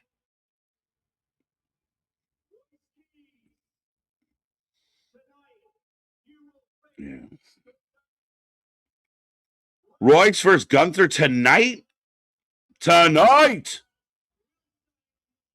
And the winner gets the title shot. I don't mind this. Even if Royce loses. Why? No, not at all. 100% of it. If he was a little bit faster, right? If he was more of a racehorse, he would have done signed that contract before Gunther got to him. But no, that's now you catapulted this guy into that scene, into that stratosphere, even if just for tonight. You've at least made it known that might be a thing. Right. There you go. And Royce steps into Cody as well, though. I'm hard to beat, easy to find. Or easy to find, hard to beat. Is that working for Cody trying to get that over? It might be fetched. Definitely fucking trying. Is it working? He's trying. He's sliding it in left, right, and center. We'll see how it goes. But so Royce Keys will fight Gunther tonight for the number one contendership. I like the fact that Gunther playing hard to get and I don't want to sign. I mean, at the end of the day, we imagine Gunther's going to beat Hobbs tonight, so don't relax, people. He's not buried. Imagine if he doesn't. Fine. What's that? Imagine if he doesn't. Imagine he doesn't. I like that feel. I love that sentence, Nick. We need more of that in wrestling. Imagine if. Like, I like that. You mean optimism. You know where you can get it? Well, actually, where you can't get it is if you drink that pre-mat out there. 100%. It's got FDA warnings. We had to run it through. That's why we got a nutrition list on the back of it and everything like that. Is Nakamura with all of the straightest. I like this, man. I like this. But Nakamura looking good. I like the vibe of it all. But so if you're lonely. Oh shit. Okay, he might be broken though. Because Tala comes out of nowhere. I warned you. But it's so funny. They've released half their New Japan talent and they're focusing on New Japan talent. But for some reason, I don't know New why. Japan talent. But they've been focusing on Tala more, and I actually think it's going all right. I think this has a better feel than it did when there was 5 of them. Well, I'll give you that. But speaking of somebody that is Tala, that might be contract coming soon, could you see a W. Morrissey, a Big Bill getting picked up? Yeah. Because allegedly his contract's all but soon to be over. Man, I'd pay for that pop. And your tag team division is shit. We've talked about this. We've fought about this. But you get Enzo? I would get Enzo. I'd tap Enzo. Enzo's been out there, and maybe if I'm missing something, somebody can let me know. But I think Enzo's matured a lot. And I think the locker room has changed a lot. If you don't get in, if you don't fit in to get in or get in to fit in, you're not gonna last in this new world. So I would pay for that, dude. If that music, that whoop, whoop, just to kick off their song, you're soft, you're sloppy, you're sloppy, yeah, right. Anyone can say whatever you want about either guy, but bringing them back would cause, even if they just go on a run, and at least it's another pop, it's another thing to sing along with. Like, it's crazy. But shit. Could you even? We've even talked about this though at times with W. Morrissey. You bring him back under that name, with how he's done now, with some intensity of mid-cardish or whatever. He kind of gets that this is a test. This is a test kind of vibe.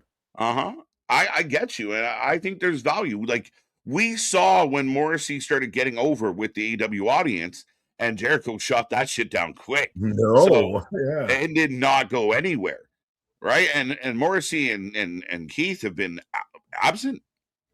Again, people are really mad about certain things, but I mean, look at all these guys just not doing shit. Yeah, which is the better of the two evils of 50% pay cut, or I'm gonna keep paying you while you do nothing. Yeah, I mean, that sounds way better, right? Shit. Well, yeah, if you're the one getting paid. Yeah, facts. I mean, if you, I don't fault anyone. Even like, I feel like even the inspiration knew, like, here, we'll sign a 2-year contract. You'll give us 3 matches, and then we'll go. Like, they almost, like, I think wrestlers out there, like, if you talk them into it, then you kind of get like a retirement thing. Like, it's everyone's nest egg is Tony Khan now. What the fuck? It's like GameStop stocks and everything, right?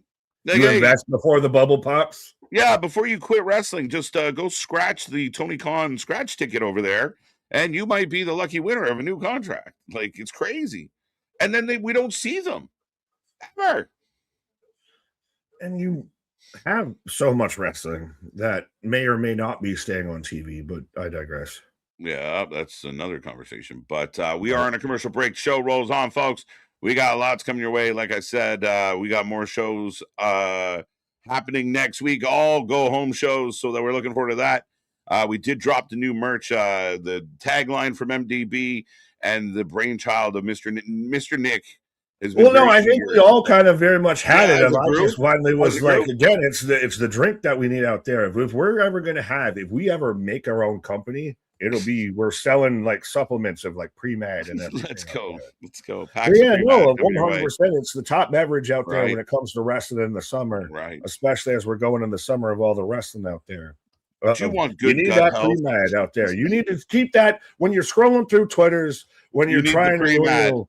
When you're pre-mad, when you're crying your eyes over the IWC and everything like that, have a sip of pre-mad and shut the fuck up. It's a mix of CBD and probiotics, folks. You'll feel great. You'll feel relaxed. Unhinged shit. Right? Just throwing the most awful concoction. Yeah. Did you know Gator wine is a thing? Like, people have turned Gatorade into wine. No, I did not. That's crazy talk, but all this is yelling at Gunther right now. This looks like your district manager yelling at your store manager. What store? Like, the guy's wearing a fucking $2,000 suit. Look at Gunther. Fucking Old Navy. But Royce, so for everyone out there that was, boo-hooing and tee-heeing about what are they doing with Royce Keys, He's about to take on Gunther. So can we get a nice apology letter at this point to Mr. One, Royce Keys? All right. The action continues here, folks. Carmelo Hayes. This should be an interesting match because these two guys, again, still kind of making their mark here on the main roster. Ricky, obviously, the newer of the two, and both guys can wrestle. This is, though, where SmackDown for the longest time, when we were really praising it before Road Dogg got canned or quit, however you want to view it, of how the mid card of this U.S. title division was running the show. We see it a bit still with Trick, but Carmelo, Ilya, Sammy, the open challenges, that was some of the best stuff on SmackDown. And now it feels like that they've waned away from that. They've turned away from it. Why not lean into your strength? You've got Tama Tonga, Nakamura, Ilya Dragunov, Sami Zayn, Carmelo Hayes, Ricky Saints, Solo Skull, all in the same division. Like, you have a solid ass mid card division staring you in the fucking face. Yeah. And like you said, well, maybe we do need some more stuff like Carmelo and Ricky getting on each other's nerves in that mid card. I know they heavily relied on, and I praise them for doing it, but you need a little more outside of that, open challenge, because like you said, there is a lot of talent. There are a couple guys still kind of floating that aren't really, Cardona hasn't been an Impact player yet. Like, where does some people that were like, bro, stop reminding them that you're on the roster. You're going to be one of them cuts here. Just shut up. Yeah, right. Well, speaking of open challenges, AEW finally throwing their hat in the stipulation of the month club of everybody's got an open challenge. Right. The Kevin Knight open challenge, bro.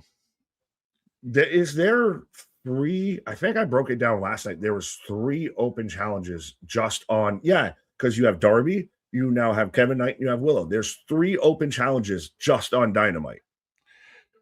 Yeah, the model's broken. Why is everybody bitching about WWE doing open challenges when AEW's doing fucking 3 in 2 hours? That's insane, right? I mean, I honestly said this on Wednesday, Nick, that to me, Dynamite feels lazy. It feels a little uninspired, but it feels like mailed in. Like, I don't know what the theory is, but is it just, just throw it, throw anything out there and wait for the pay-per-view? I don't know, but it's not good. Like, dude, we literally got a still to come graphic with 4 minutes to go in the 2-hour show, but MJF still to come tonight. What?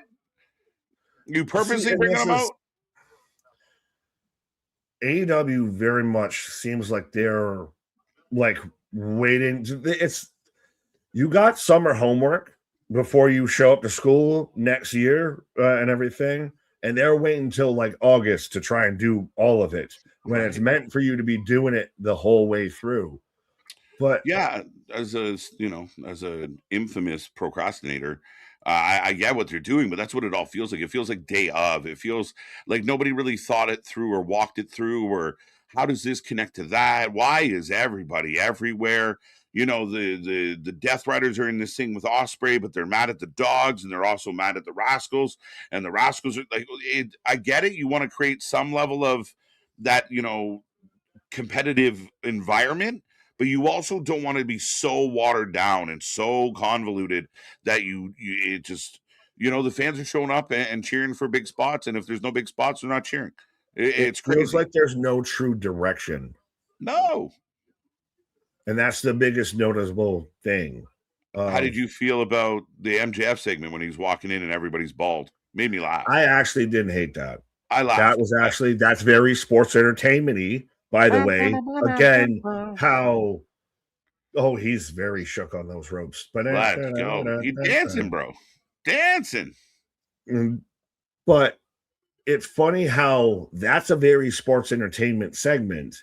But when the sports entertainment company does a sports entertainment segment, boo, you should be ashamed. Yeah. You should feel bad and feel sad.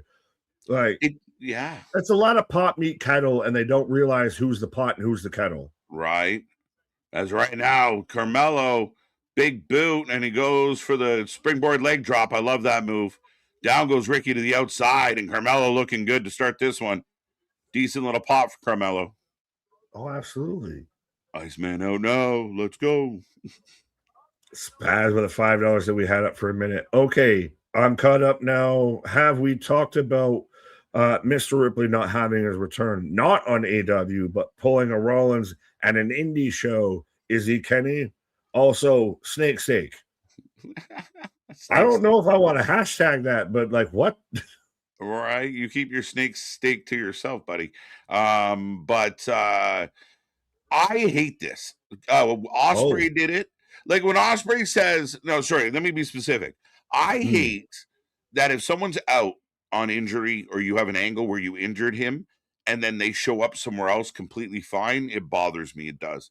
But like you can't have Osprey not cleared to wrestle and go win the trios titles in another company 4 days later. That's a bad look. Kenny did it as well. We were waiting for Kenny to come back. Kenny's return match. So it's almost like, are you valuing the other company? Is Kenny or Will the guys that are making these decisions? Like Will Ospreay with the announcement that he's going to fight Joe was like, oh, I've always wanted this. So that's what happened. I would like to fight Joe. Okay. Now we're going to get Joe and Ospreay. It's going to burn, but that's not the right guy.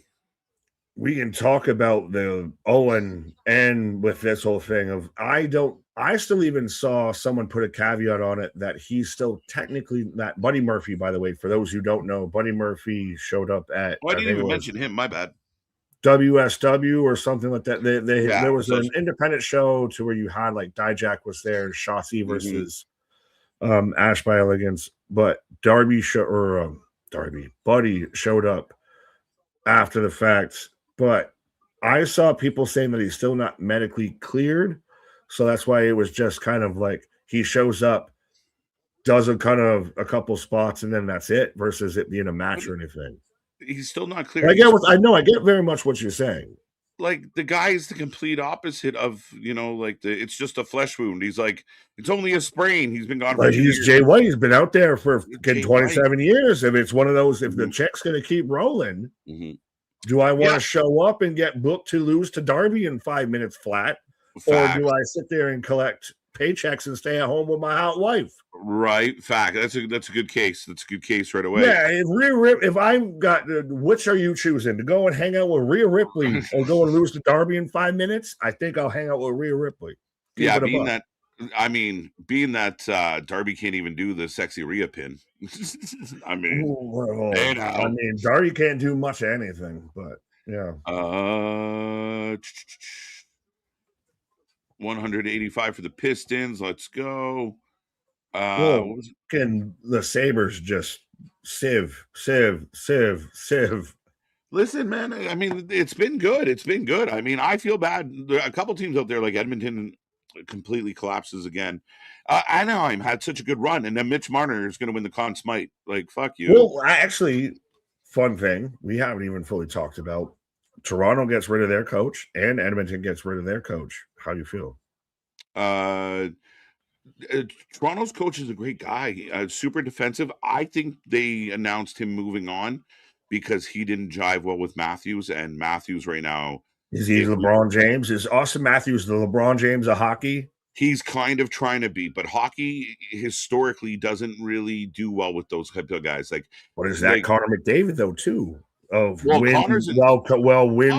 got a chance. Nice splash. Connor's an interesting story. Like Matthews in a pickle because you can't, like, they'll just turn around and trade him, which I mean is crazy to think. But I think Berube moving out, he was a hard-nosed, old-school defensive guy. Not really Matthews' cup of tea, or others for that matter. Knobloch, I mean, I'd never really liked, he is what he sounds like, a Knobloch. But he came with, he was essentially McDavid's junior coach. That's why he's here. But Edmonton and Toronto, I mean, how many coaches is Edmonton are going to fire? Like every year they don't win the cup, they fire someone else. Like it's a tough still spot, have them on the books. Yeah, for sure. So we'll see. I mean, the playoffs have been good. Vegas Avs are going to cook. Minnesota, great run for Minnesota, but Avs are. I can't imagine. It's going to be a huge upset if the Avs don't win the cup this year. Carolina been sitting around for like a week and a half waiting to play somebody. So, well, it's crazy to see Carolina as like as a stalwart franchise, but the Avs very much feel like we've been through this. They're like the Patriots. Actually, that's a fantastic question. Is there a Patriots equivalent in the NHL? We're going tangents now. Yeah, hockey's a little different. I'm trying to think of like the dynasties. Like we had them in like the 80s and the 90s. You have runs like the Panthers, which are already out. You had runs before like Tampa had a run. They're out. Chicago had a nice few years, got a couple cups. Super kick. I'm trying to think. Maybe someone in the chat has an idea, but like it's been a while since you really had that. Chuck Knobloch. I thought the exact same thing. Former Yankees center field there. Chuck Knobloch. Oh, I'm gonna faint. That's hilarious. The second you said, I was like, Chuck Knobloch. Chuck Knobloch. Yeah, no, I was right. Chris Knobloch, the other Knobloch. Well, that's how you know how to pronounce. Everyone knows how to pronounce that name because of Chuck Knobloch, right? Yeah, it's 1, 2, 2 go. Oh, deep 2. I feel bad. We're kind of all over the place right now, folks, but it's a Friday night. We're feeling good. We're enjoying some wrestling, and Carmelo almost gets the win. We are rolling. Keep the chat going. Yeah, well, it's been actually surprisingly, thankfully, a bit of a slow news day for the first time in pro wrestling. It's in a hot minute. So we're out here can actually talk about some other things. Right. Take a breath. We smoke grass. Every other podcaster wants to tell you to touch grass. We just smoke it. Yeah, fuck touching it. If you're gonna touch it, roll it. If you're gonna touch it, you break it up, you grind it up, you happen to lay it into some things, you might, roll it in a certain way or anything. I'm just saying it's a plant. And if you just so happen to set it on fire, there are some effects. Why is it sparkling? Why is it sparkling? Yeah, clip this and I just sat there looking at my fridge saying there ain't no food in there. I bet there ain't shit in there. Classic. Yeah, clip that and send it to Sesame Street because we recommend that you roll grass, not just touch it. And if you're outside touching the grass, is it weird? At what point do people have questions? Are you only allowed to touch your own grass? Do you have to touch like a public part? What is all the fucking news on grass? Grass is always greener on the other side, but no, it's only green if you water it. You should touch grass. Right. All of this, like why there's so many rules on grass? It's like clean as a whistle, but you spit and you blow into a whistle. So shouldn't it be nasty on the inside? You don't clean the inside of a whistle. And if you're having issues and it's just, it's okay, but then when others have issues, you tell them to go touch grass. Seems a little bit hypocritical, if you ask me. Just, my opinion's right. You go touch grass if you disagree. I don't know. That's how we do this. Yeah, well, no. Can't we just be adults and everything? Like, I'm sorry, but if I say something openly and publicly, as we do on this stream from time to time, and have had to answer for what we've said, I'm fully welcome. And I expect that I would get an equal and opposite response backwards instead of no. Yeah. And why did you sit there and have to do algebra with that shit? I didn't John Moxley that promo. Right, I had to kind of figure that out for a second. As Carmelo misses, we do have a really good match going. Like good, nice. No, not Roshan. No, DDT. I got caught up in the moment. That was a gorgeous DDT. Gorgeous. Well, and this feels like an NXT championship match. You see, this is same thing with Darby. Darby can have all his fantastic main events. They don't need to be world title matches. That's the thing. If you switch that out for a TNT title, who's fucking complaining? Nobody. Exactly. If he's your TV champ, rocking, and again, he doesn't. He's your TV champ having great TV matches. Holy shit! What a novel concept! I think they did that in the 60s, 70s, 80s, and beyond. Simple. It's right there for them. But I feel like all the big moments that a lot of the sickos brag about, are like they have an asterisk. I've been saying this forever. Like every kind of big thing, it has an asterisk. Like, you can lead a horse to water, but they want a monster. Oh, yo, Carmelo sneaks it. I don't mind that. No, I don't mind that because you're going to run it back. I'm fine with this being a feud. Yeah, let them go. This be a story. I'm good with it. Yeah, I'm good with that, especially with the first this match going as well as it did. Well, and does it feel? Is there a kind of common ground between Carmelo and Ricky of, hey, former NXT champion, got called up, kind of a smaller guy. We're going to see where you fit in. So this is kind of a bit of a mirror match, and it's going to be fantastic in-ring action. Yeah, but you put exactly that. You put both guys as Truth and Keys. Bald as that's all I can think of now. Bald. He's balder than me. But he's like, I didn't realize your head went back like that. Like, more shit. What up, Keyshawn? Crowd 50-50 on these wrestlers. That's it. I mean, I don't mind them being a little 50-50. So, and again, I think you put them in a position to have a good match. And that's what you nailed, Nick, is it was a good match. So Ricky looks like a guy that can wrestle that lost, on a match that could have went either way. I'm okay with this. 100% of Carmelo got over, he won the match, and Carmelo showed that he can have a great match. Ricky got over because he almost should have won the match and had a great match. There is no true loser in that. Right. As Damien's talking Truth about his sore arm.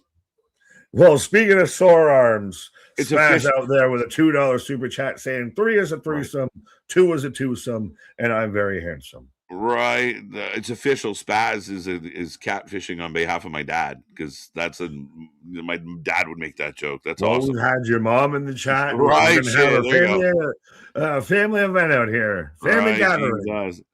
No, that's a ha ha ha, sir. Actually, I'll give you a good one. Where is it? Well, that does not deserve a round of applause.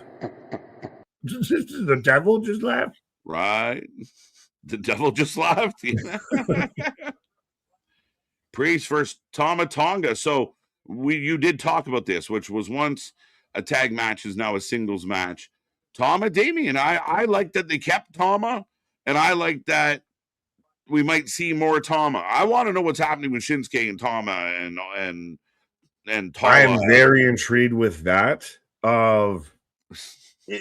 Honestly, the culling of the MFT, it feels like you trimmed the hedges a little bit.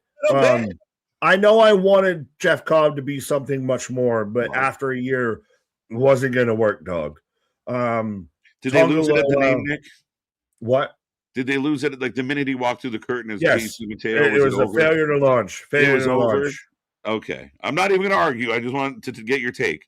No, 100%. Oh, trust me. I still just look at my poster of Jeff Cobb and be like, I have failed you.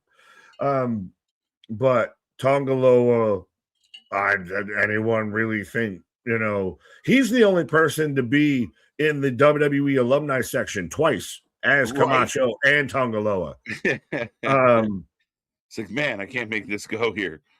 Yeah, but it feels like you trimmed the fat on that situation. I'm super interested to see where they go with Tama Tonga. Like, we thought for a minute Tama Tonga was going to be U.S. champ and he was going to be involved in the open challenges and the Nakamura thing, which Nakamura with the super straight hair, like fussy, didn't work so well for me.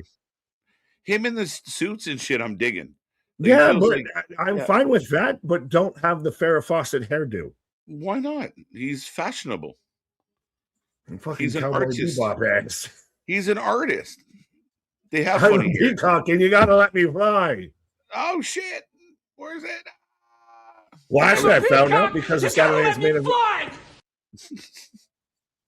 I found out because of Saturday's main event. That's the only reason I need that app still. Shit, eh? Yeah, we don't get that. Why can't it actually is somehow theoretically easier to watch pro wrestling as an international fan than it is as a US fan, because you can just get Netflix. AEW might be a little Wild West, Jim West, but as far as WWE goes, you got Netflix and that's it. You got $9.99 or whatever it is for Netflix. That's it.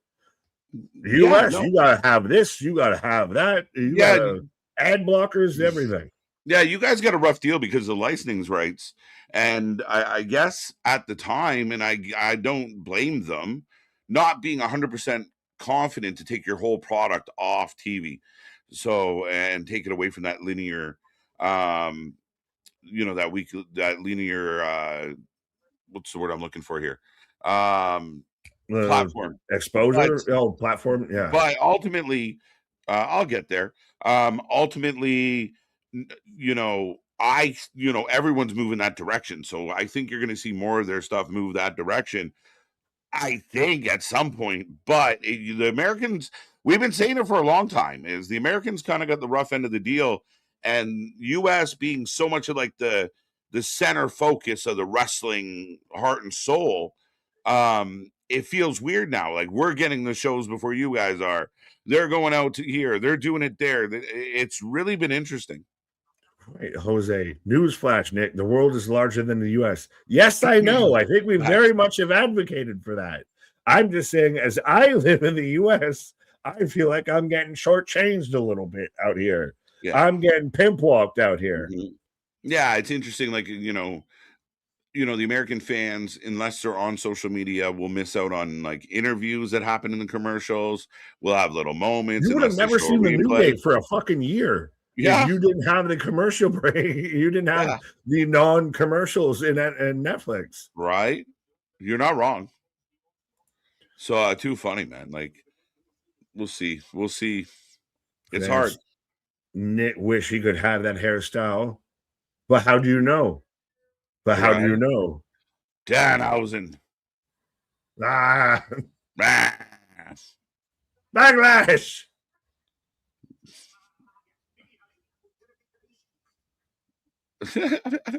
He's ridiculous. he is so much like that Svengoolie, Crypt Keeper, Elvira, like cut into the middle of the show. Like, here's your everybody just kind of chuckle for 5 minutes. Yeah, take a breath. Relax. The world doesn't suck for 5 minutes. Right, it's just silly.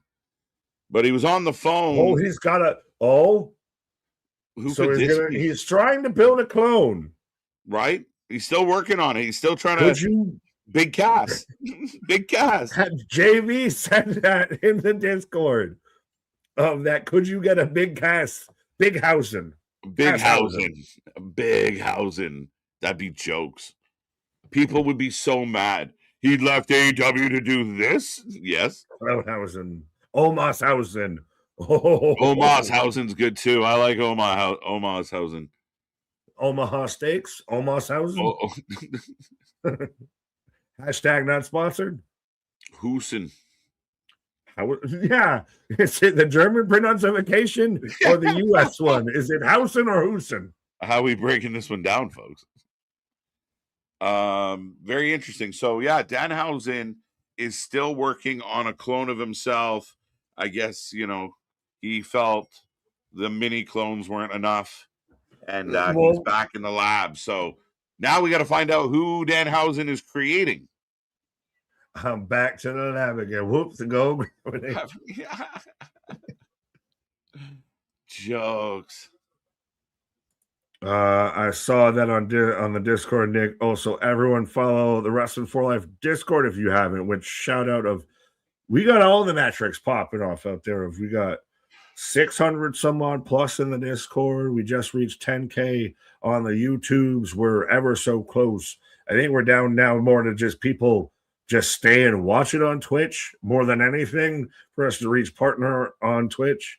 Yeah, we just need a collection of people to like watch a full stream over there. Just go watch it over there for a minute. You can come back afterwards, but just go watch it there for a little bit and then come back and let us know how it was.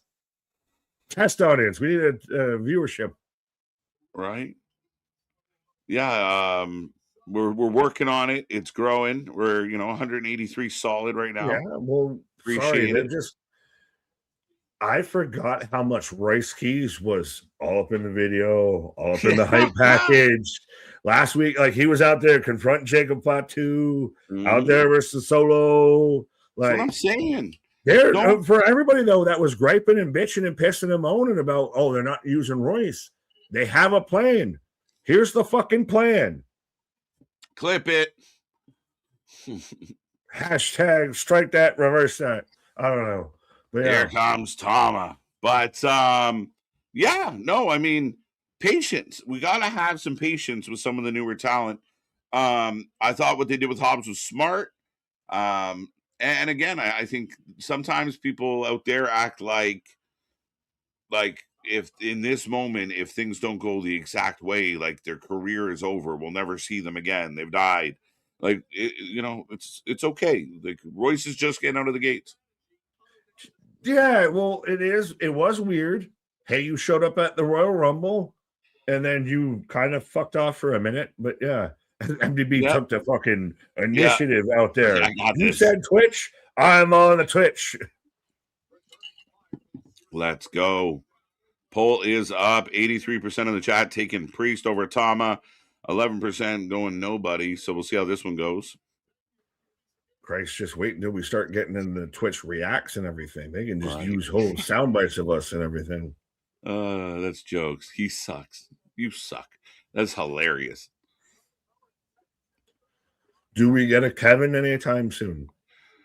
There's mixed messages out there right now. Got a scratch in her head. I think he loves me, but I don't know. Yeah, a little bit of mixed messages with Zero KO out there. It literally, people are saying SummerSlam, but it's the same people that said Mania and the same people that said Rumble. So, I don't know, man. I really don't. I hope it's, everyone knows that I'm going to lose my mind when the dude returns. Oh, absolutely. I think he was doing, I don't even want to say exactly he was doing some of his best work because I think all of his work's been his best. Some of his best, you're right. I do think that him right now showing up is a fucking jolt of energy to pro wrestling. If Kevin Owens shows up and is a little bit more Kevin Steen, if he can do what CM Punk can do and start talking to the fan base outside of the corporate, then you got a fucking you've got a wildfire and just let it cook. And again, I mean, I know the obvious comparable because of past events and stuff, but he really could come in and be the anti-authority, the rebel, with a cause, that guy that, like you said, a real jolt of energy, a real shot in the arm.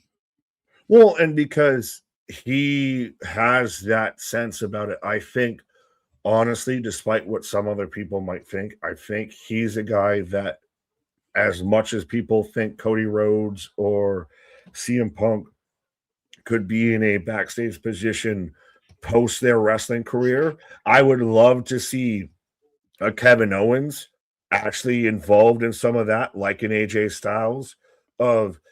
He has the potential to me to almost be like a Dusty, because Kevin has a really unique way of looking at it, and I think that's very not what WWE's been built on. No. Like AW Pro Wrestling Tees doesn't exist if Kevin Owens doesn't exist.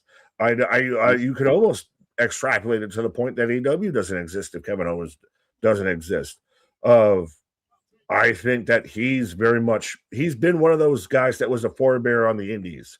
So him with a pencil would be interesting. Yeah, I mean, again, he brings an energy, he brings a vibe to him.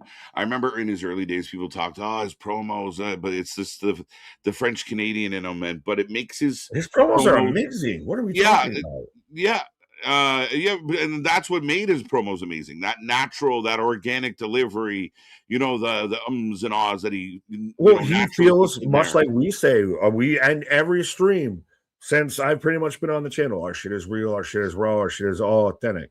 All of that, because that's even the way Kevin comes across, the same way Punk, because they feel authentic in everything they say. That's not them being a performer. Kevin Steen and Kevin Owens are one and the same. Mm-hmm. Yeah, for sure. 100%. And we like that about him. If he came back and kind of went against the grain, it could really be something. And I hope he has that moment. And I'm looking forward to seeing him back. Well, actually, these two. What is the grain that he goes against, though, when he comes back? Is I got John Cena doing China.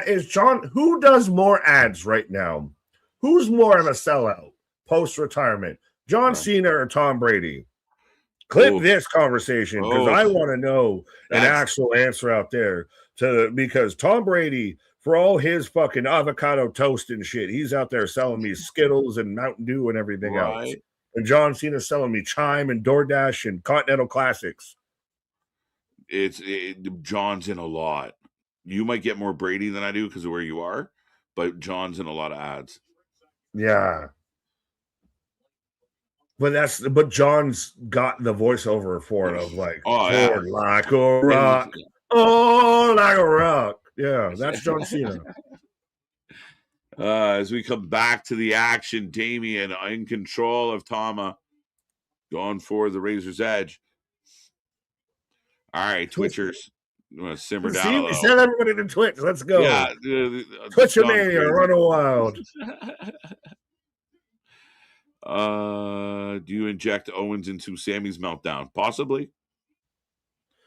There's history. Could be. I mean, Trick versus KO. Yep. Oh, who do you cheer then?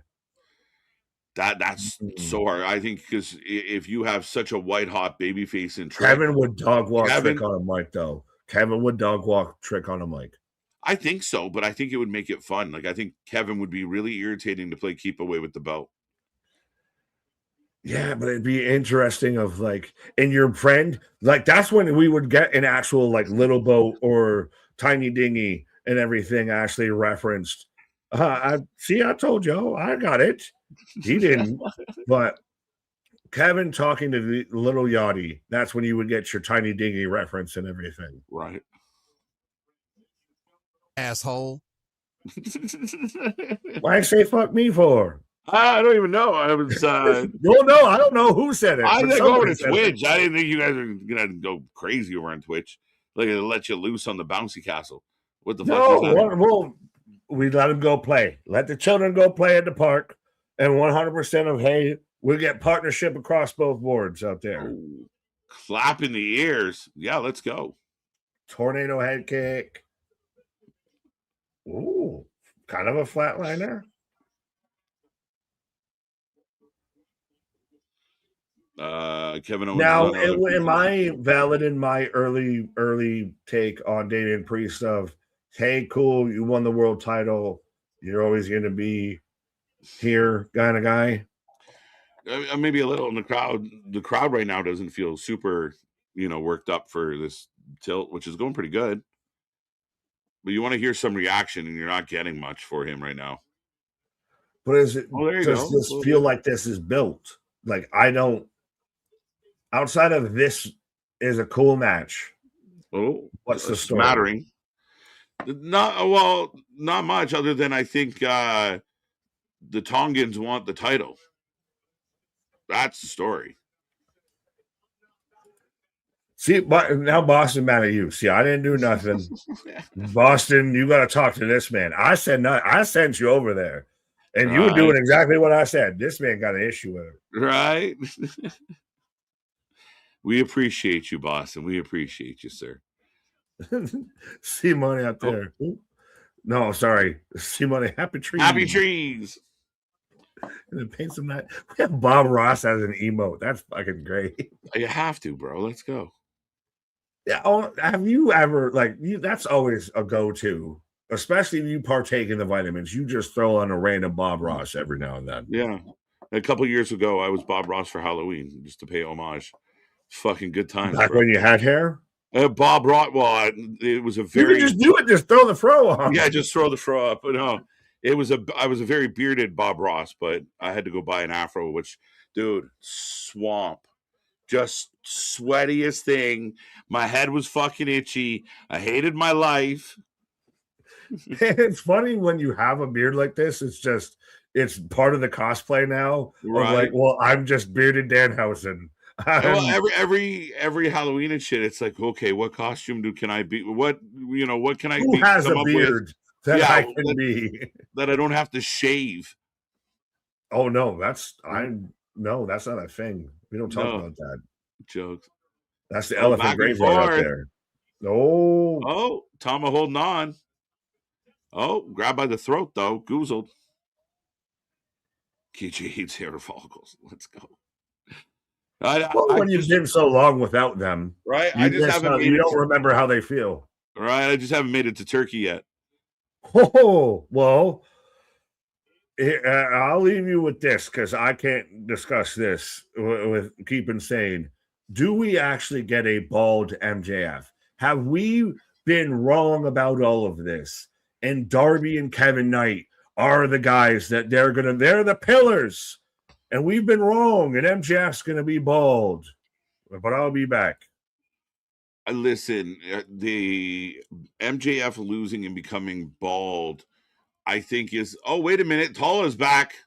Tala laying waste to Damien, who picks up the win over Tama, and the stomping has begun. Here's Solo as well. 3-1, 3-1. Follicle fallacy. Why would MJF agree to that? The only thing I can think of, Jose, is that MJF has a movie that requires him to be bald. And right after they shave his head, he's going to go away. So the fact that they shaved his head doesn't even matter. By the time we see him again, he'll be unshaved. It'll be growth. Be a 5 o'clock shadow. But I don't know. I think it's the wrong approach. Is Darby Osprey the match you're building for? As we said earlier, there was other options here, and this whole redemption story for Will Osprey. I just don't know that beating Darby is the conclusion of that redemption. Sammy again with Johnny. Sammy and Johnny have been around each other a lot lately. Any match with Darby is a waste, KJ. Yeah, I mean, fuck. I mean, if you like watching a kid get the absolute shit beat out of them and then, doing some shit and getting a win, I guess, to an extent, just a shit show. The Jason. On Twitch, the stream is labeled intended for certain audience members. Is that how they say mature? Uh, that's news to me, bro. That's good to know. I wonder if I can change that. But that's interesting. It does probably mean that we curse a lot. So there's that. So Sammy's trying to revitalize Johnny. Candace is 2 steps away from leaving him forever. That's interesting. Johnny planking. Let's go. Gargano depressing. Now, this has been going on for a lot longer than I anticipated it would. Am I the only one surprised that Gargano's still doing this? We will hear from Jade up next. Jade. There we go, folks. How we doing tonight? How we feeling on a Friday? Are you looking forward to the weekend? Let us know. Let us know as we are rolling through SmackDown, heading into the last hour of the week. And again, we are going to not be here this weekend. It is a long weekend in my neck of the woods, but we're going to take a little breather. We apologize. We're going to miss the Royal Ronda Rousey, but I'm sure we'll talk a lot about it when we get back on Monday. But then you get us all the way through, clipping off a busy April. Now we go into our May stretch where we're here Saturday, Sundays, all the days. You're going to see us plenty. So again, a nice little reprieve for Nick and I and Anthony, and then we'll head back into go home shows next week, getting ready for Double or Nothing, getting ready for Saturday Night Main Event, getting ready for AAA, getting ready for Italy, all the things coming your way. Johnny running out. Yeah, that's what it feels like. Not running though, just Just planking it out, bro. Just not running at all.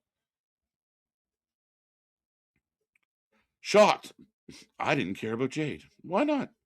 You are cursing. Yeah, very nice, very evil. You are cursed. And we curse.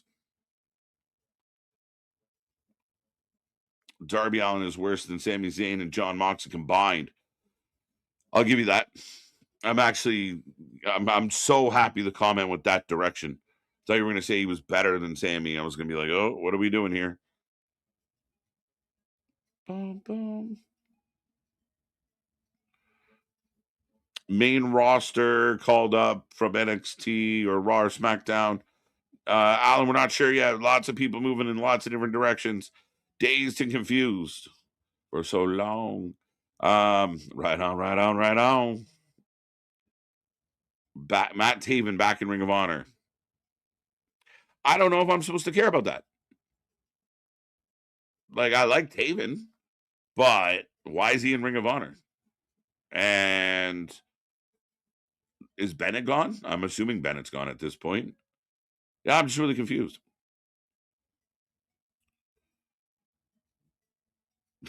What the hell? Thank God I did pre-read that one. That one's silly. Johnny Gargano has been diagnosed with black cats and voodoo dolls. If anything would explain that, black cats and voodoo dolls might explain Johnny Gargano. Now, it's very interesting. Do they try and build up something where Sammy can kind of get Johnny to help him and work together? Maybe they get Johnny over. I don't know. Might be just him sleeping all the way through.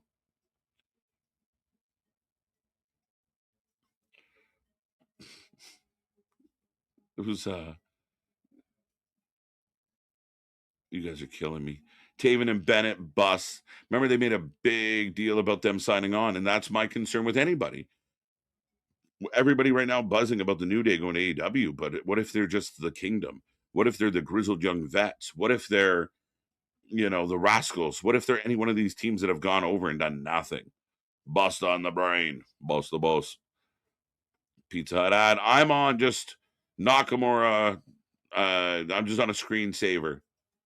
So when you guys, every once in a while, I don't know why, but we get a legit commercial just like you guys, but it's not even commercials.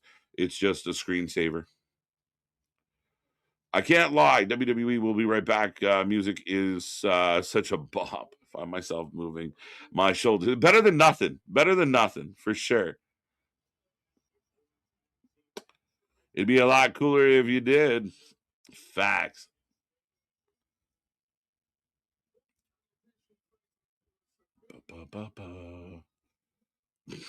That's quite the Boston and MDB are making me chuckle here. Hilarious. Are you ready for my new picture? Yes, Boston. Are you two okay? Y'all need a room? Do you need a moment? Are we good? Meanwhile, Braun and Mark Henry is in everything on the menu. Well, I mean, it's not a bad spot. Maybe that's it. Braun Strowman is Danhausen recreates Braun Strowman. The monster among men is back. Right? I know people were mad when Braun left, but legitimately Braun had issues with like feeling down his leg and such. He was struggling. I know, I'm a little hurt. Oh, that's a nice pick. Nice pick. There you go. Yeah, right. Out of contact. Oh, I don't know, man. I think I was right on context. Yeah, there you go. Go Bruins. A storm is coming as Jade in the house, folks. Interesting. Let's go. Fatal Influence made biggest impact of all NXT call-ups since Mania. Not necessarily, just because Oba gets like the shot with Brock, unless you don't include him if you mean the current round, which is fair. Yeah, Fatal Influence kind of surprised everybody by how much heat they were able to garner so quick. The storm is here, looking like 1,000,005, folks. Yum yums. Up in the house and actually love this. Go. That was what I used when I was streaming on Twitch. I forgot I even had it.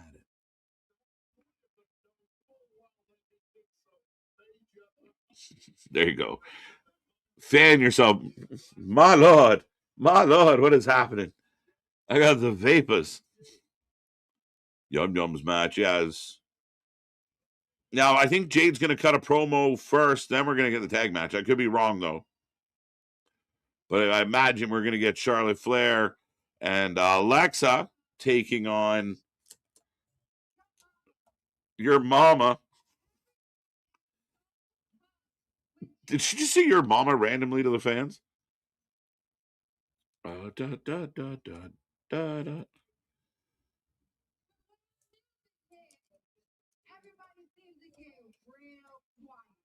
Oh, she's not supposed to be pointing out people getting quiet when her music comes on. Jade has got a mic.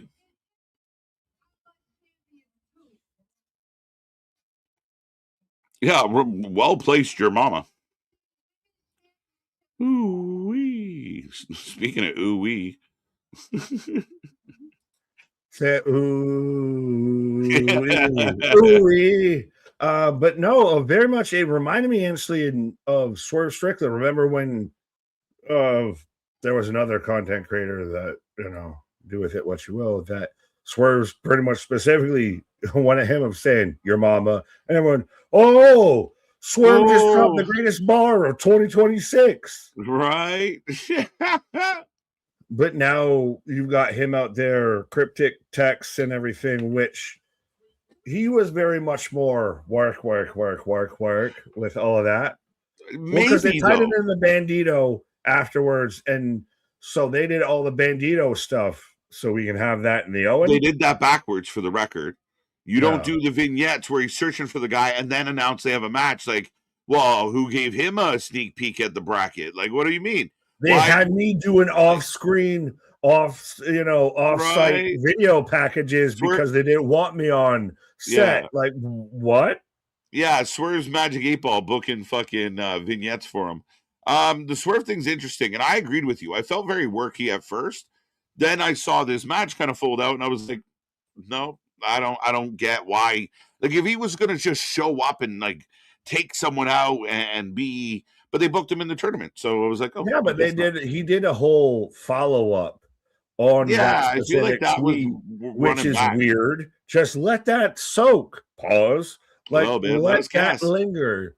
Did you have to? Did you have to let it linger? Oh, we're in Flair country. I'm a peacock, and you gotta let me fly. This is the most clipped thing tonight. This is great. I'm a peacock. You gotta let me fly. You gotta let me fly. Scat physical. Hashtag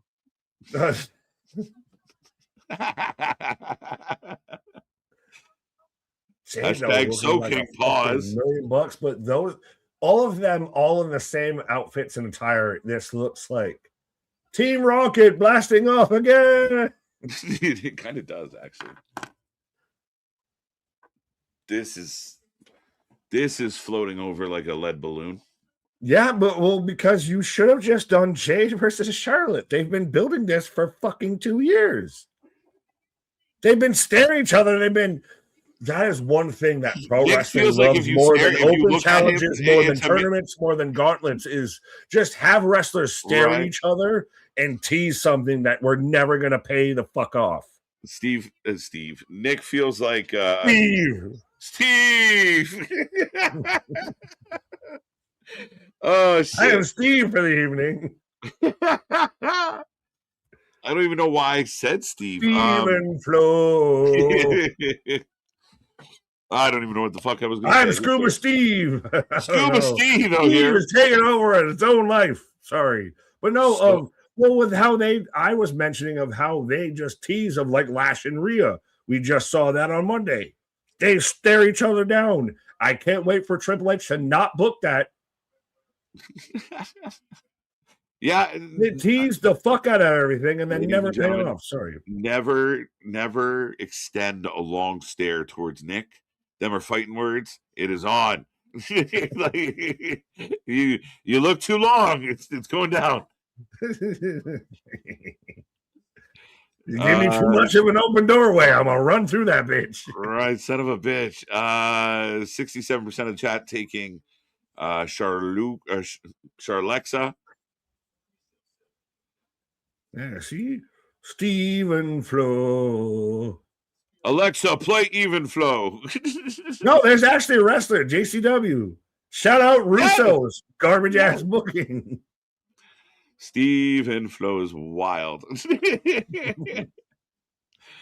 But Tupac said, "Baby, slow down and tease." Where are we going with this, bro? This is what. First off, your bitch and the click you claim. Yeah, that's how we change directions on that. Ooh, I can't deny it. I'm a straight rider. You don't want to with me. Oh yeah. Oh my god. If you look at her butt. Charlexa for the win. Marvelous Queen, welcome back. See you. Yeah. We got Charlotte and Flair and Alexa for the win. Jose's comment tied into my comment before that. So y'all just admitting you're a tag team? Things have gone interesting around here. Damn, what Nick. is the norm though? Like you acting like this is, out in the pocket. Like we normally go around the wayside. Right. No, I was just catching. Like, sometimes we read this shit in the wrong order, and you're like, "Oh, okay, I see where this was coming from now." Context is king sometimes. Spaz with 5 bones in the bucket. Hear me out. Survivor Series triple threat: Jade and friends versus Rocks, Liv and Rax versus Fatal Influence. Yummy, yummy, yummy, yummy, yummy, yummy, yummy, yummy, yummy, yummy, yummy, yum, yum, yum, Yum yums. I could see. Well, actually, by the way, you're back from a pause and everything. So the newest emoji that the streets are asking for it, KJ, yum, yum. is a yum yum emote. Yum yum reaction.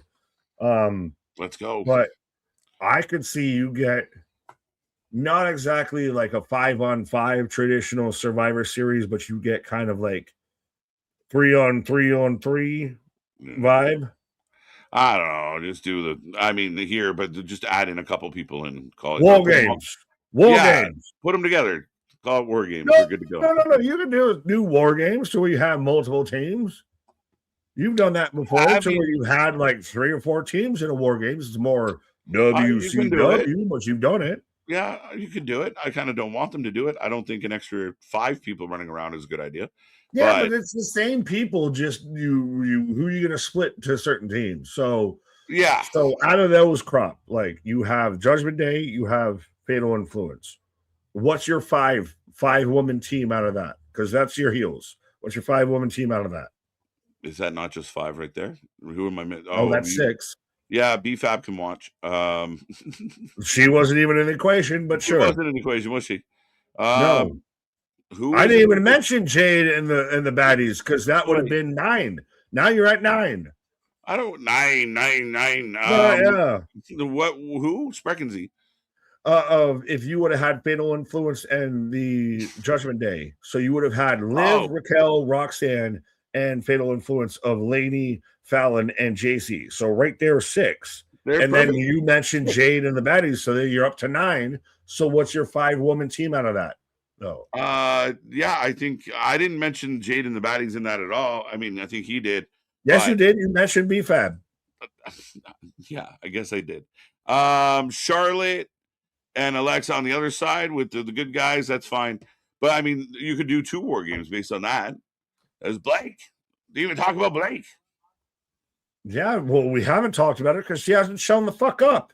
And hey, guess what? She's like Veer Mahan. She's going to be here next week. Well, with a nicer closet. You're proud of the closet. What's wrong with her not being here yet? Why are you gangbanging on her showing up? Because this is week 7 of her not being here, but teased. That is crazy. You mean vignettes to build up a coming soon artist or competitor? That's you mean crazy. To see hold out on a contract negotiation? Right. Come on now. They're hyping her up. Getting her little vignettes. No.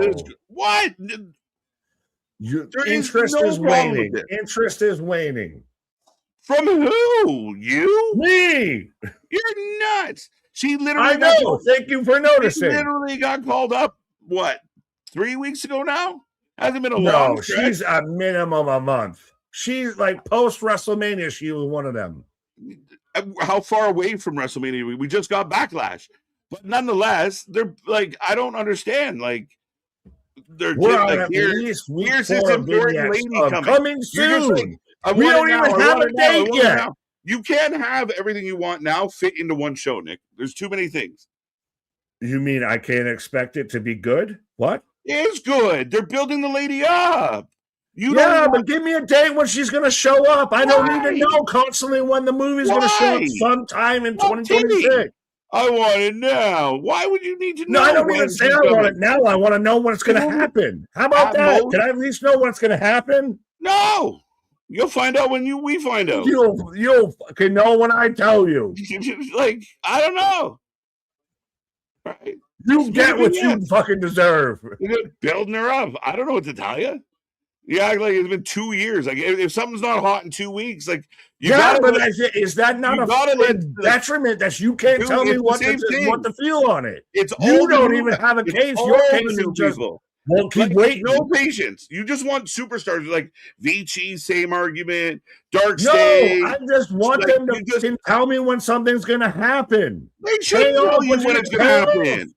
Nick loves spoilers. Why? Like, why do you need spoilers? Love spoilers. When did that because come that's what she does. Like, just like when Fatal Fluence finally got involved, like they just popped up. It was a nice surprise. I've been teasing her for a month and a half, bro. So what? A month and a half? That's too long. Yes, a month and a half. Come on, bro. And it hasn't even been that long.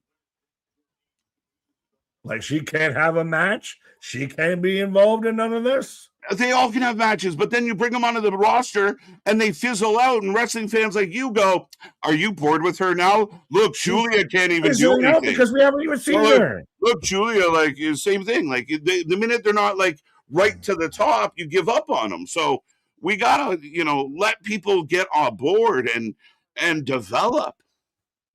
Listen, we hired this chick 2 months ago. Can we bring her on board yet? Like, has she at least started to go through the training? Is kind of how I feel with this. At least start the onboarding process. They are, dude. They're setting her up. They're letting you know that she matters. Teasing and Veer Mahan. One guy. I know. Thank you for noticing. One guy. But I am this fucking guy. As Alexa going at B-Fab, needles to the back.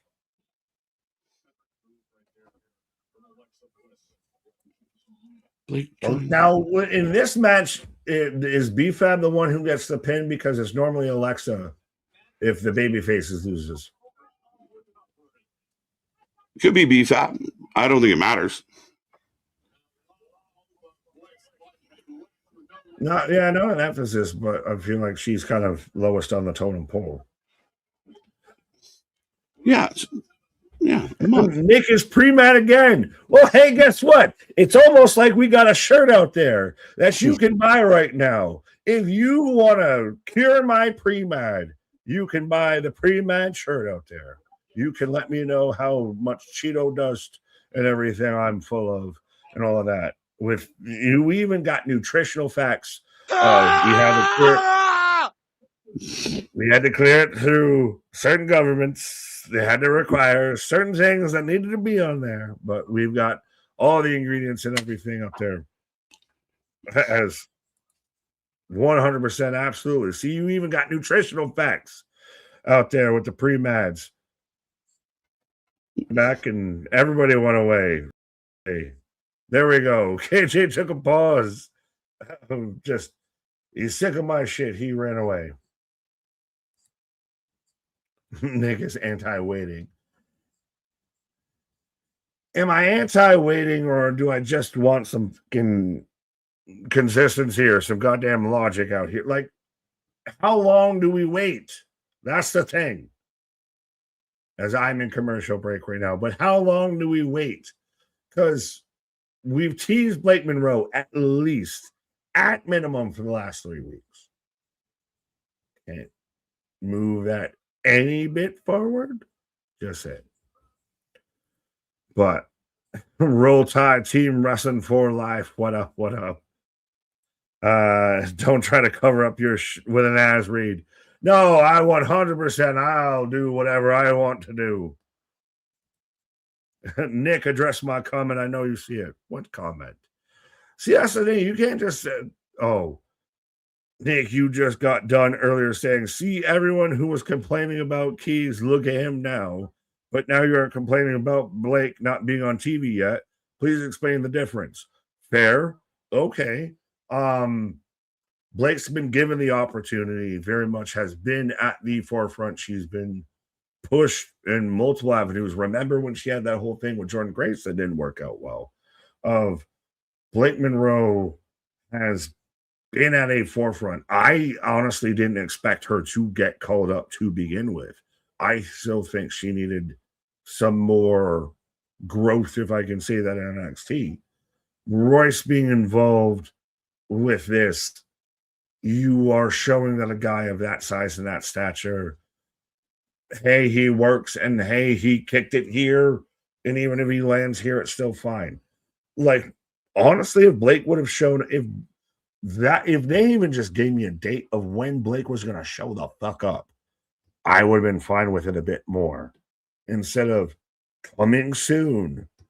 It feels like when you're watching, like, you go to the movies and you watch a trailer for a movie and they don't have a release date. Like, cool, I'm really interested in that. I have no idea when I should tune back in to watch that. That's the thing. If we're going to get nuanced with it. But I get the comparable, Boston, but I do still think that Royce, you've very much taken him and elevated him, which you could do with Blake. I just think they're missing it.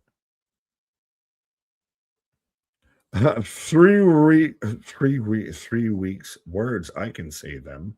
3 weeks is too long. Yeah, well, I mean, depends on what you're waiting on. Don't see what I don't stand with Nick anymore.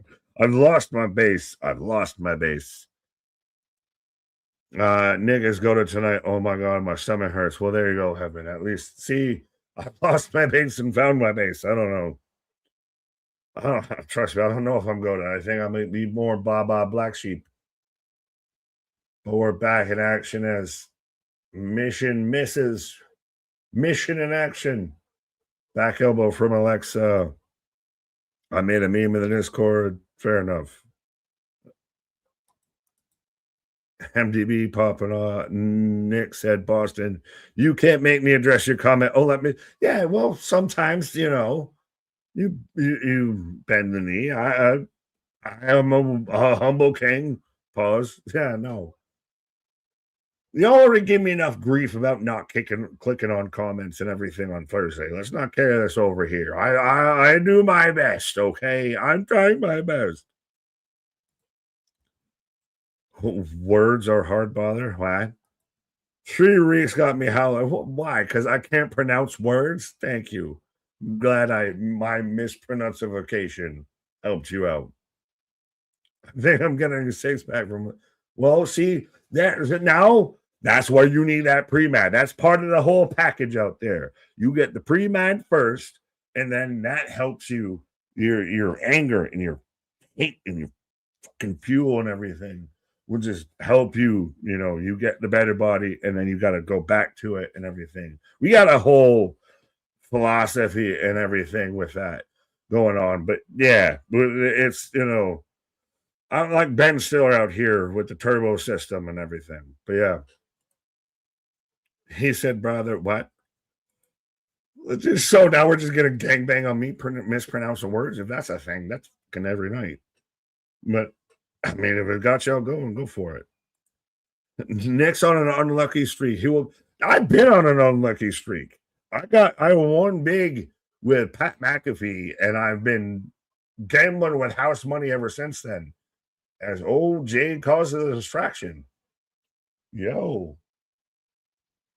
I had to do the sideways stare Jade got that back door. I ain't want to say nothing. What? I love this Channel W stream. Fair enough, my guy. Well, see, this is why, again, you need to spread the good gospel out there.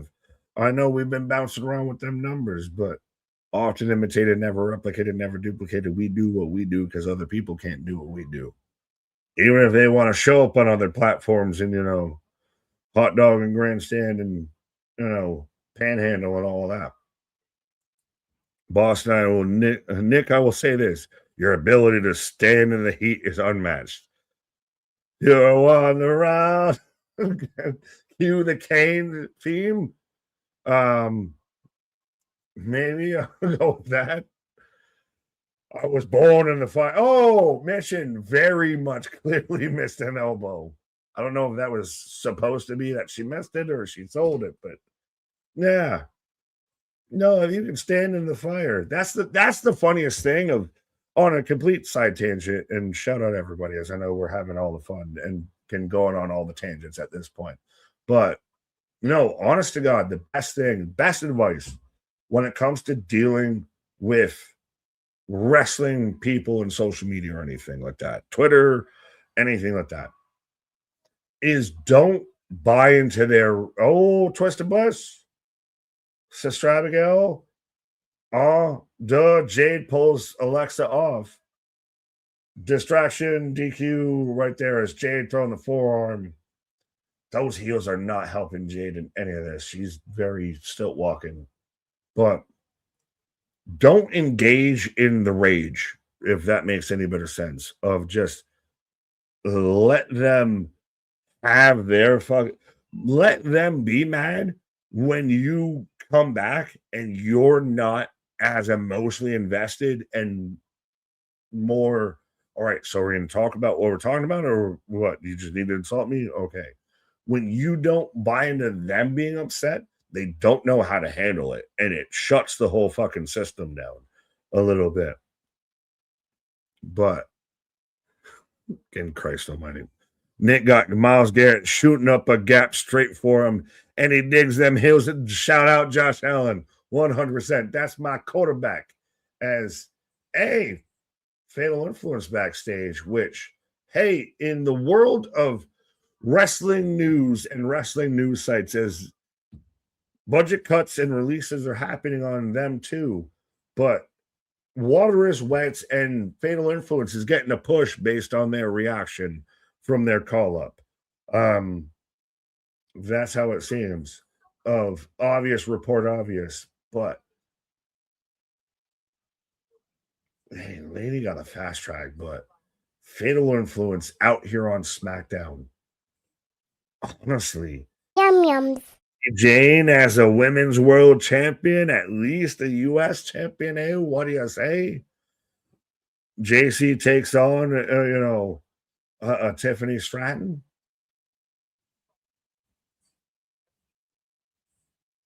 Before you fall at the feet of the Influence. You just cost the your partners the match you did.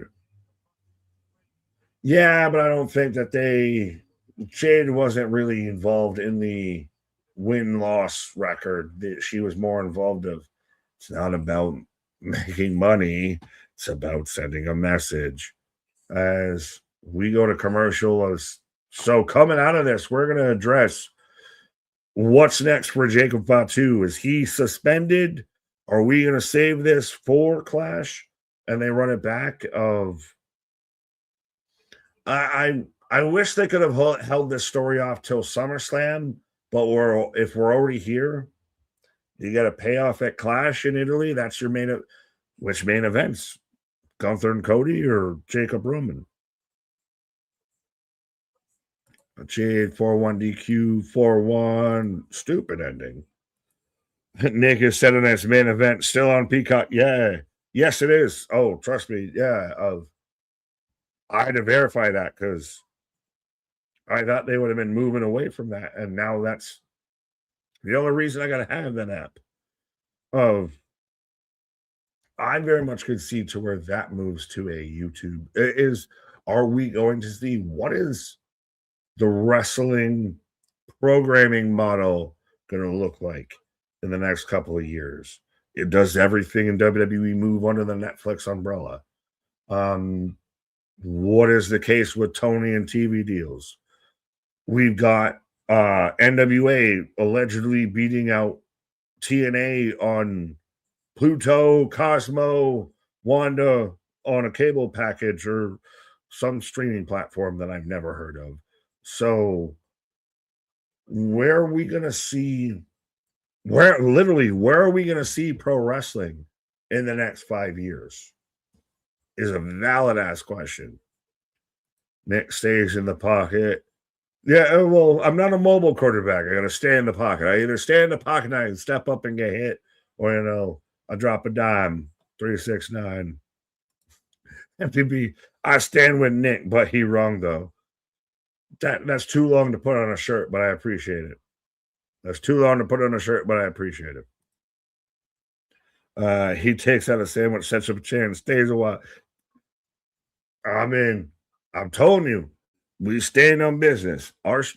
We don't ask. We're not like other people out there that sit there and, oh, well, here's what the trend's saying or anything like that. Of, well, here's what Twitter says, and I want to go with that. No, this is what I feel. Win, lose, or draw on this. And goddamn it, I'm gonna make a case for it. And hate to tell you, I feel like more often than not, I make a pretty solid case at least. Of I may make a case that's wrong, but I can at least make a case versus rolling with the tide. Rolling on a river.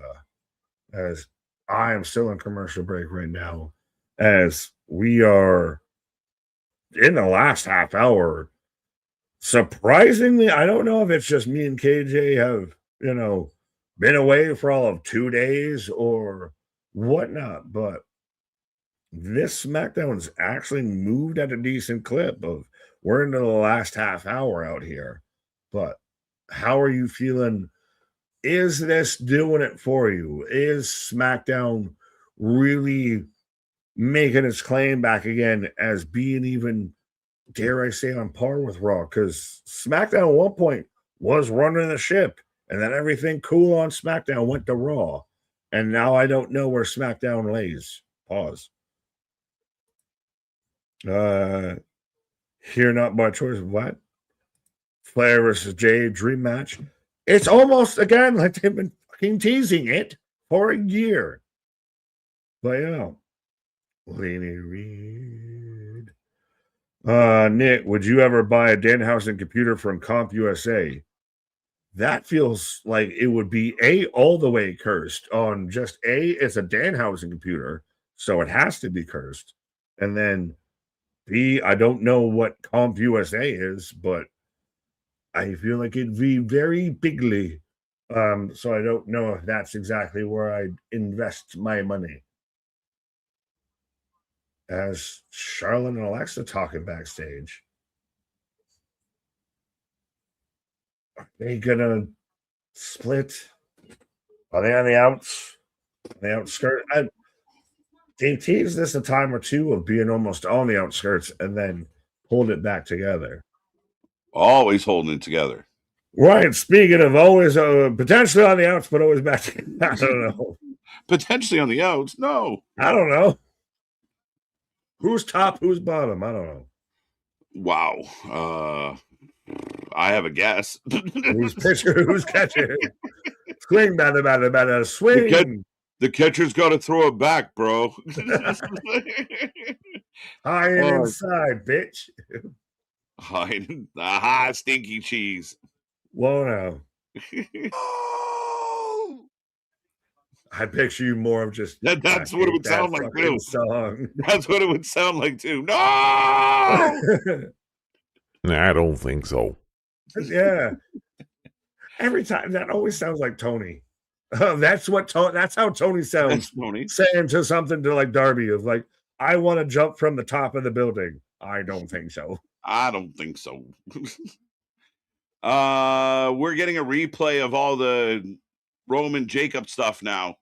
And like you said, the show has gone in a pretty decent clip. 29 minutes left on the clock for this one. So we'll see. As we know, we do have a pretty decent main event coming up still.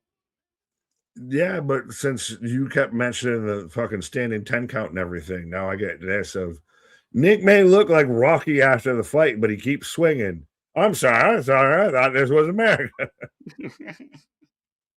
Cut me, Mick. Cut me. Yeah, cut me. Everyone's fascinated with Rocky and wrestling. Right. We're always going to make Pat McAfee the new Sly. Tony is doing Rocky 3 with Mox and Darby, or with Mox and Ospreay. Jokes. There you go. That's Nick. By the time we get to Friday, he's put up with my shit a little bit. He gets Anthony late on a Thursday. He just shows up, cut me, Mick, cut me. I'm still good. Well, no. At that point you've gone through a week of wrestling, and there is a lot that you have to endure. Oh, for sure. It's a ride. Nick's goated. Yes, he is. Black sheep, do have you any more? I think Jacob wins. Is there a world where Jacob Fatu wins this match? Yeah, but unfortunately, Roman Reigns doesn't exist in that world. Oh, but he does exist in this world. Well, he almost got wiped out of this world. He got thrown in the space-time continuum. But I think that I want to see more of Solo trying to recruit Hobbs to the MFT. Right. Welcome to Friday Night Royce Down. What is happening here tonight? Royce has been a key component. Let's get physical. This man exercising out there. Me and you can run SmackDown. What happened to this whole My Family tree? I didn't know Royce Keys had Samoan in him. When you got TKO cutting off branches left, right, and center, you might have to go outside the family. Trimming the bushes. They've been trimming the bushes, my guy. Kelly Clarkson. You have no idea. Is anyone even out there listening? Are you guys paying attention to us at all? How you doing on a Friday night, folks? So we're going to end with Gunther versus Royce Keys. So, yeah, but so you are setting this man up in the main event of a Friday night SmackDown out there, going to take on Gunther, the guy who's the career ender. Yeah. Yeah, I think you're putting a good bit of shine on a Royce Keys. I like it. I do. I mean, Royce kind of out of nowhere kind of steps in. I don't know how you could be mad at it, honestly. Like, if you're an AEW fan and you really enjoy the wrestling, and this is a guy who's out there doing his best spot, and hey, WWE should use Royce Keys. Well, they're fucking using him. So what are you mad at? Well, and beyond that, I mean, if you start throwing stones about, well, why is Royce getting in this spot? Why did he even get involved? We talk about AEW, and one of their biggest problem right now is everybody's mad at everybody. It is unorganized chaos. Darby Allin, Kevin Knight, Speedball, Puck, bro. Name all the lists, bro. That Speedball thing, I felt like an idiot on Wednesday because he's there cutting that promo, and I'm like, oh, I think Kevin and Speedballer might have at it, like, a good old babyface matchup. And out of nowhere, he's like, the World Championship. I was like, what the? Well, that's why when somebody said that Sammy Guevara's taking on Darby, I'm like, do you mean Speedball? Yeah, Speedball Guevara. What do you mean? Speedball. Well, he looks like Speedball Guevara a little bit, but it's one of those. Darby is having great matches for a mid-card TNT Continental Classic International Champion. He is not having world title matches. I'm not saying he's not having good matches. He is not having world title matches. Imagine, here's a fucking concept. You could have Darby doing this shit while you still have MJF as your world fucking champion. Doing good shit. Oh my God, you can do two things at the same time. Both are functional. And again, so your world champion's not used on every single show, including the show that was at Putt Putt. Yeah, send the putt. Send the fucking caddy to do putt. Right? Yeah, let him go do that. But the world champion doesn't resonate correctly for me with this situation. And you're right. Like, if this was mid-card, solid matches, my only issue is I've seen Darby so much, I feel like I know Darby's match. Is it a wrestling thing of they feel like they can only do one good thing at a time? Like, no, you can do multiple good things at the same time. Like, I can cook steak and make pasta at the same time. Yes. The fucking stove does have multiple burners. Right. Again, multitasking is important. But at the same time, that to me is where it feels like one person is controlling or funneling everything, because I feel like any other human out there, it feels like he monofocuses. And he's the one. I can only make grilled cheese. I can't make. Right. You're expecting me to do too much. I don't have a line of chefs out there. So that becomes the dilemma. And I think if he was structured better internally and had a better kind of team around him, it would help. Because I want them. I've said this, Nick. I said it until I was blue in the face on Wednesday. They have an opportunity to make their show the destination for quality tag team wrestling. It's right there. Nobody's doing it, and you have a couple teams coming your way. You already have about 8 in-house that are awesome. So he's just got to expand. One women's match between 9 and 9:30 every week. We've seen this in multiple facets on multiple companies. Is one guy with one vision that refuses to take any assistance or any help of I have to complete my dream kind of vibe. Is that going to hurt more than it's going to help? Like, is Tony Khan's passion for AEW and how much I have to have control over it going to ultimately potentially be its downfall? Because he can't let anybody else. We've seen it. We dealt with it. Yeah. The fan base with everything else of you are in the tribe or you're out the tribe. There is no in between. So is that stranglehold going to strangle it to death? Yeah, it just feels like the inability to branch out and manage. Because I think part of the managing process is being able to edit and sit down with your talent and be honest. And if you're just letting Mox can do whatever Mox wants, Tony's words, not mine. When you have too many talent doing that, we've seen what had happened in the past. Your favorite 3 letters. It's a risky game, but it's right there. Like, for all the belly aching about WWE, if Tony could just dial some of this shit in, make some superstars feel bigger than the company, then you got something. But I don't know. It's this gray porridge. Shinsuke Tonga next week. Hey. Interesting. Yeah. Takahashi?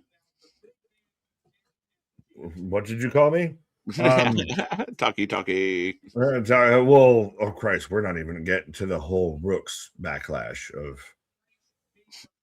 everybody fucking all up in arms about a wrestler they've never watched before. But it's one of those that instead of this, it's Tony's walks up to the counter, walks up into the kitchen with the stove, everything.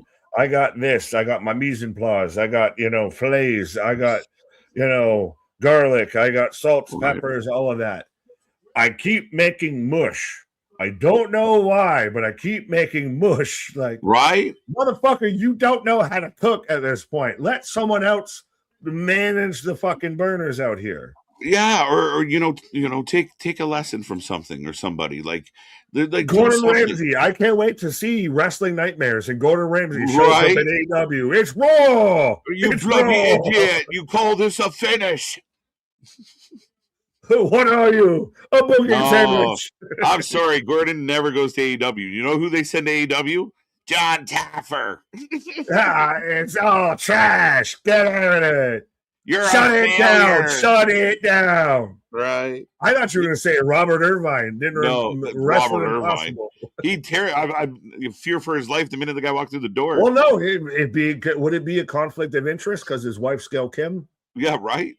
Like, It's all that's the narrative they'd spin it on. It's all TNA insiders. You're a failure. You call this booking? Someone's gonna die here, Tony. Someone's gonna die. And it's gonna be your fault. Someone do AI John Taffer. No, don't do AI, but do John Taffer talking to Tony Khan. Right. What are you doing? There's mold. There's fungus. 14 fucking matches. You need 14. I don't know what to watch because you got 14 dishes on the fucking menu out here. As Royce, speaking of AEW, Royce Keys is out. Has WWE become AEW Dark? Right. And listen, I honestly feel like WWE is treating AEW like their farm team. And AEW don't realize it. Like they think they're G League. That's what they're doing. Like they're just like plucking. And they've plucked some really good ones. But see, they plucked, but they didn't fucking pluck the bird bare like AEW does with New Japan and every other partner. Well, it's like a death by 1,000 cuts, right? Like they're slowly taking away. Is the John Moxley match? Yeah, shit. They're slowly taking away their youth and like guys that they could really rely on in the future. Why did that bother me? They took the youth. Like, youth. Like, just some guys of like Shane Sung sucking the youth out of wrestling. I want your souls. Your soul is mine. That's good, actually. But yeah, ultimately, my guy, I think that, you know, like I keep saying, we'll get back to the match. Gunther taking on Royce. I just think there's so much potential. We didn't even touch on the Owen.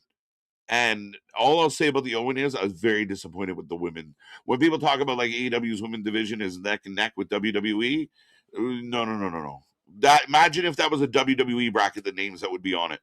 No, well, hey, at least unlike the Blake Monroe vignettes, they gave us the coronation announcement for Will Ospreay and Athena because they're winning it, right? Like that, those are fast tracks. This is draft classes that don't match up. I'm not positive about Athena. I'm not. But if you're not, then fucking let her go because what the fuck are you gonna do? That's interesting. If you're not gonna pull the fucking trigger, Tony, give it to me because I'll fucking do it then. Jesus, let's go. Will Ospreay feels like a layup here. Like it feels almost too 100%. Right? Like, dude, it's gonna be 100% Karate Kid or Bloodsport. Like between the fights, either Moxley's gonna have to give him a pep talk, sweep the leg, Ospreay, because you're the best around. Nothing's ever gonna keep you down. It's so ridiculous. Does he tie the fucking headband real tight? Probably. Crescent kick his ass. Oh my god. Royce Keys. That's the thing is Royce is holding his own. Royce feels like he fits. Wrestling show should never be 3 hours. We're going back to someone asked earlier as well. Sorry we didn't, but I believe coming June we go back to 2 hours. Well, that's when they go to Europe too. Well, you got to trim down for Europe. You got to, before you go on a European vacation, you got to slim down, lean down a bit. Yeah. Let's go. Gunther off the ropes. Oh, caught this man. Now, again, I can't wait to see, running power slam. 1, 2. I can't wait to see Twitter on Saturday morning. It's going to be like, you, sir, what day is today? Why, it's the day after Royce Keys took on Gunther. What's Twitter look like? Because I want to see how all of these AEW diehards can go out here with Royce taking on Gunther to who challenges Cody. And what narrative, what minstrel do you fucking spin on this? Royce how this is bad. Royce looking like a beast outside the ring, throwing Gunther into the guardrail. Right. So again, it's good. I like it. He's not going to win, but I like it. But it's a fantastic showing. Again, that's what I'm saying. Of like, how do you spin this to a bad thing? The vote's a tie. Hey, what do you say? Could you see Royce the 5'9" beat Cody Rhodes at Backlash? I'd be shocked. Thoughts and prayers to the Mets starting pitcher Clay Holmes, who fractured his fibula during tonight's game, taking a 101 mile per hour line drive off the mound. Oh, those are the worst. That'll do it. That'll do it. Those ones coming right back up the pipe are the worst. This is why I played football. Why I played the more straight up contact sports instead of well, again, hockey too rough. Football, okay. Lacrosse, okay. Baseball, I'm not taking a fucking fastball up inside the head. No, what are you talking about? I mean, as long as you're the one throwing the fastball, you feel. Well, no, if you got it straight back at you, coming back twice as fast as you threw it at you, that's why you got a broken fibula tibula. Oh yeah, I mean, oof. This is a hard one, especially like a night game with the light. You start losing them in the lights. Take one off. You had fucking Randy Johnson sat there and blew up a bird. He's my hero, man. I want it to be Randy Johnson. There goes my hero. Not because of the bird, Jesus Christ. Not because of the bird. Not because he blew up the bird. Because you heard it here first, folks. KJ White hates birds. Seagulls. They're all robots. Have you ever seen a baby bird? Have you ever seen a baby pigeon? No. You want to know why? Because they're all robots. The miracle of that moment, of that bird being in that place at that exact time to get hit with 100 fucking mile per hour sidearm fucking lefty. Oof, that's insane. Like a miracle in the worst of ways for that bird. Yeah, but everyone did that whole like hyper tunnel for like quantum physics and everything. Yeah. All you need is Randy Johnson to throw a fastball, and he sent that bird into a different fucking plane of existence. That bird's out there in fucking 8D right now, living its best life because Randy Johnson just threw a fastball at it. Well, you heard the last thing that went through his mind. Fuck. His asshole. Oh, shit. I hate that's God damn it. That's like a free throw. That's like a ref gave you like, all right, on the line. Shit.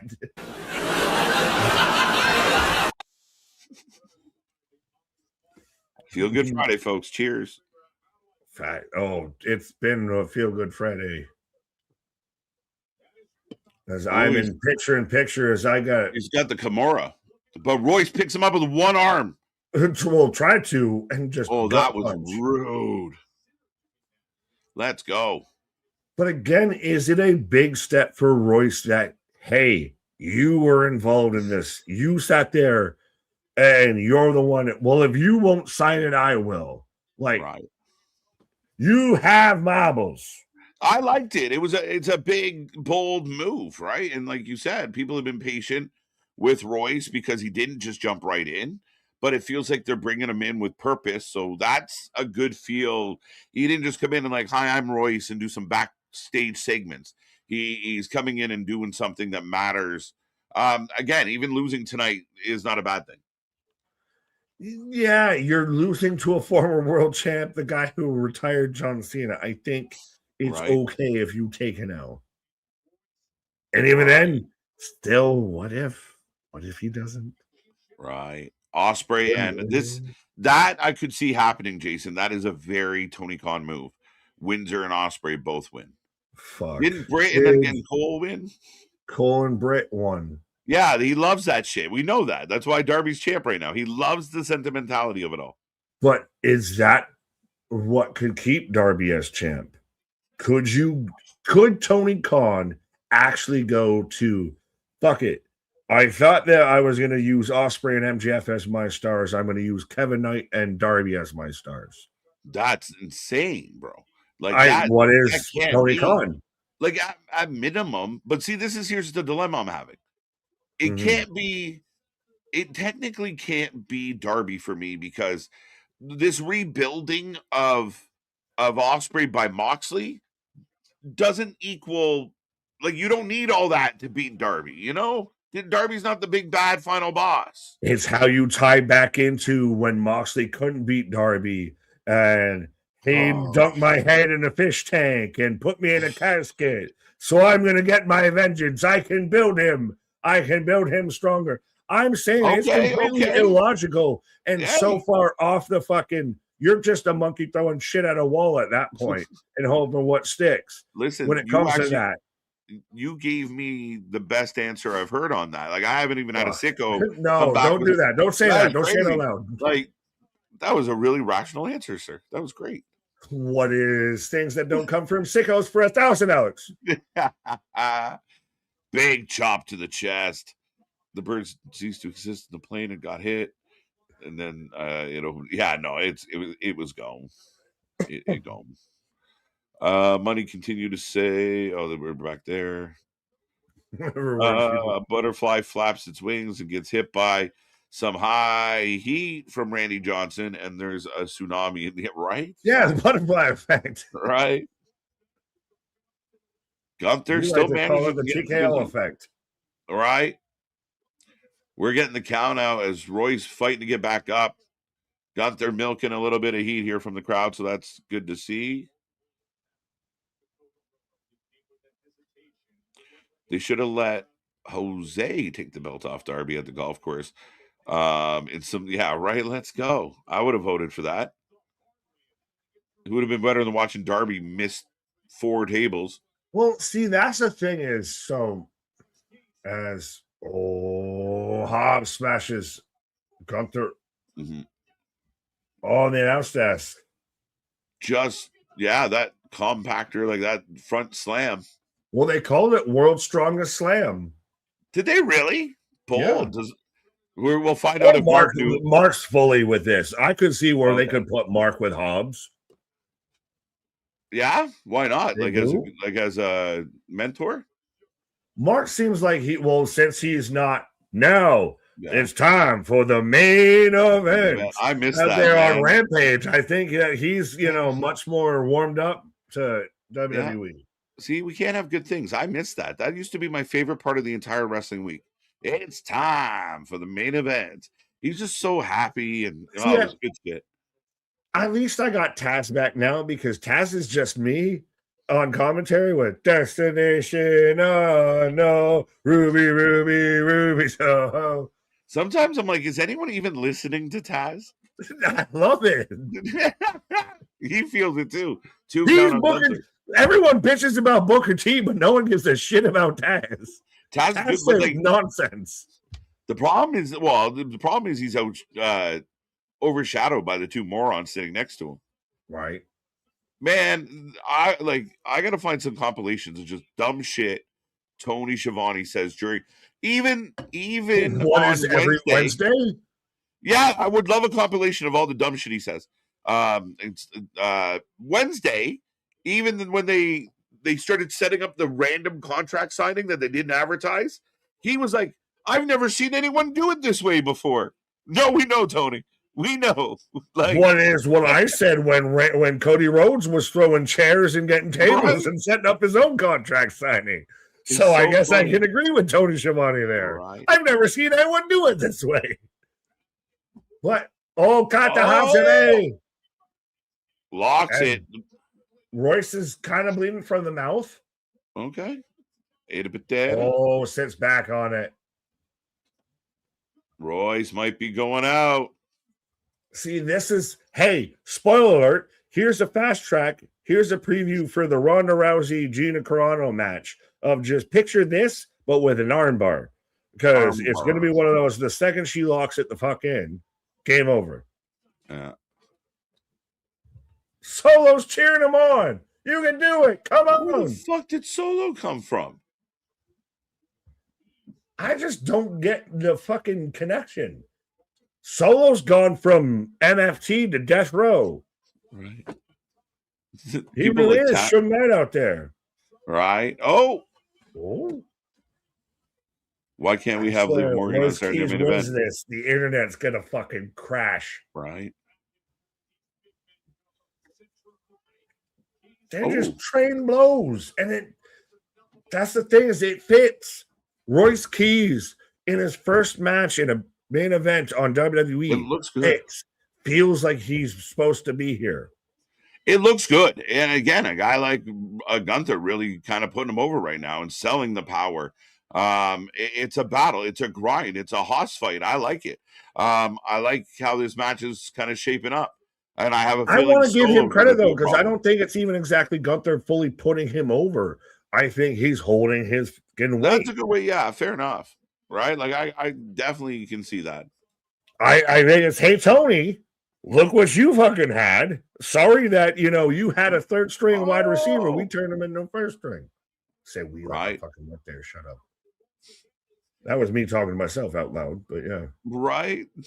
I think you said the inside thing outside. Yeah, sometimes that happens. It does. It does. It's better to have an outie than an innie, I always say. We will not be on TBS next week. Instead, we are live on TBS. Wait, what? Is that Tony? Tony doing facts. Did someone get called Kevin Hart? Because Anthony getting called Kevin Hart last night, and Boston at some point thought it was trying to be like taking a shot at Anthony, but I guess it was a thing. Yeah, no, I'm pretty sure somebody at the commentary, and I thought it was Kevin Knight called Kevin Hart. Kevin Hart, yeah. A little bit of a slip up. But ran with it. Like, didn't say that they fucked up. Just, that's normal. Just, all right. Yeah, no one acknowledged it. Fuck it. Oh, Solo giving him a chair. So that's okay. This is how we get out of this. Shit out of Solo. Yes! Sabu! Oh, but it's the last distraction. So you're setting up. Oh, Solo keys, which is good. Solo keys, Tala keys. Tala keys? Tala keys and Tala keys. And the sexy Gunther pin.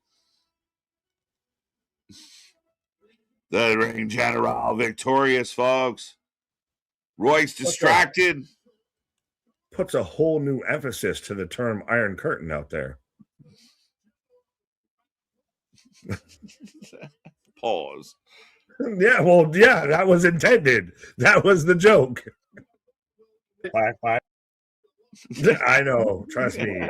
Myself from past self. I know. Right. Sabu. What? Subaru. What makes a Subaru a Subaru? Right. Yeah, so I'm okay with Royce going on and kind of having beef with Solo. I think that'll be good. Another big body match. And then you got Gunther. I mean, obviously, big win for Gunther going after Cody still. Am I wrong in saying this match was on par with the Saints Carmelo match tonight for me? So different but equal. And yeah, you kind of knew where they made them. Oh, wait a minute! I like it. Yo, that's clever as shit. Crossroads, that was good. Yanked him right off the camera, folks. SmackDown's been Cody. All right. 7.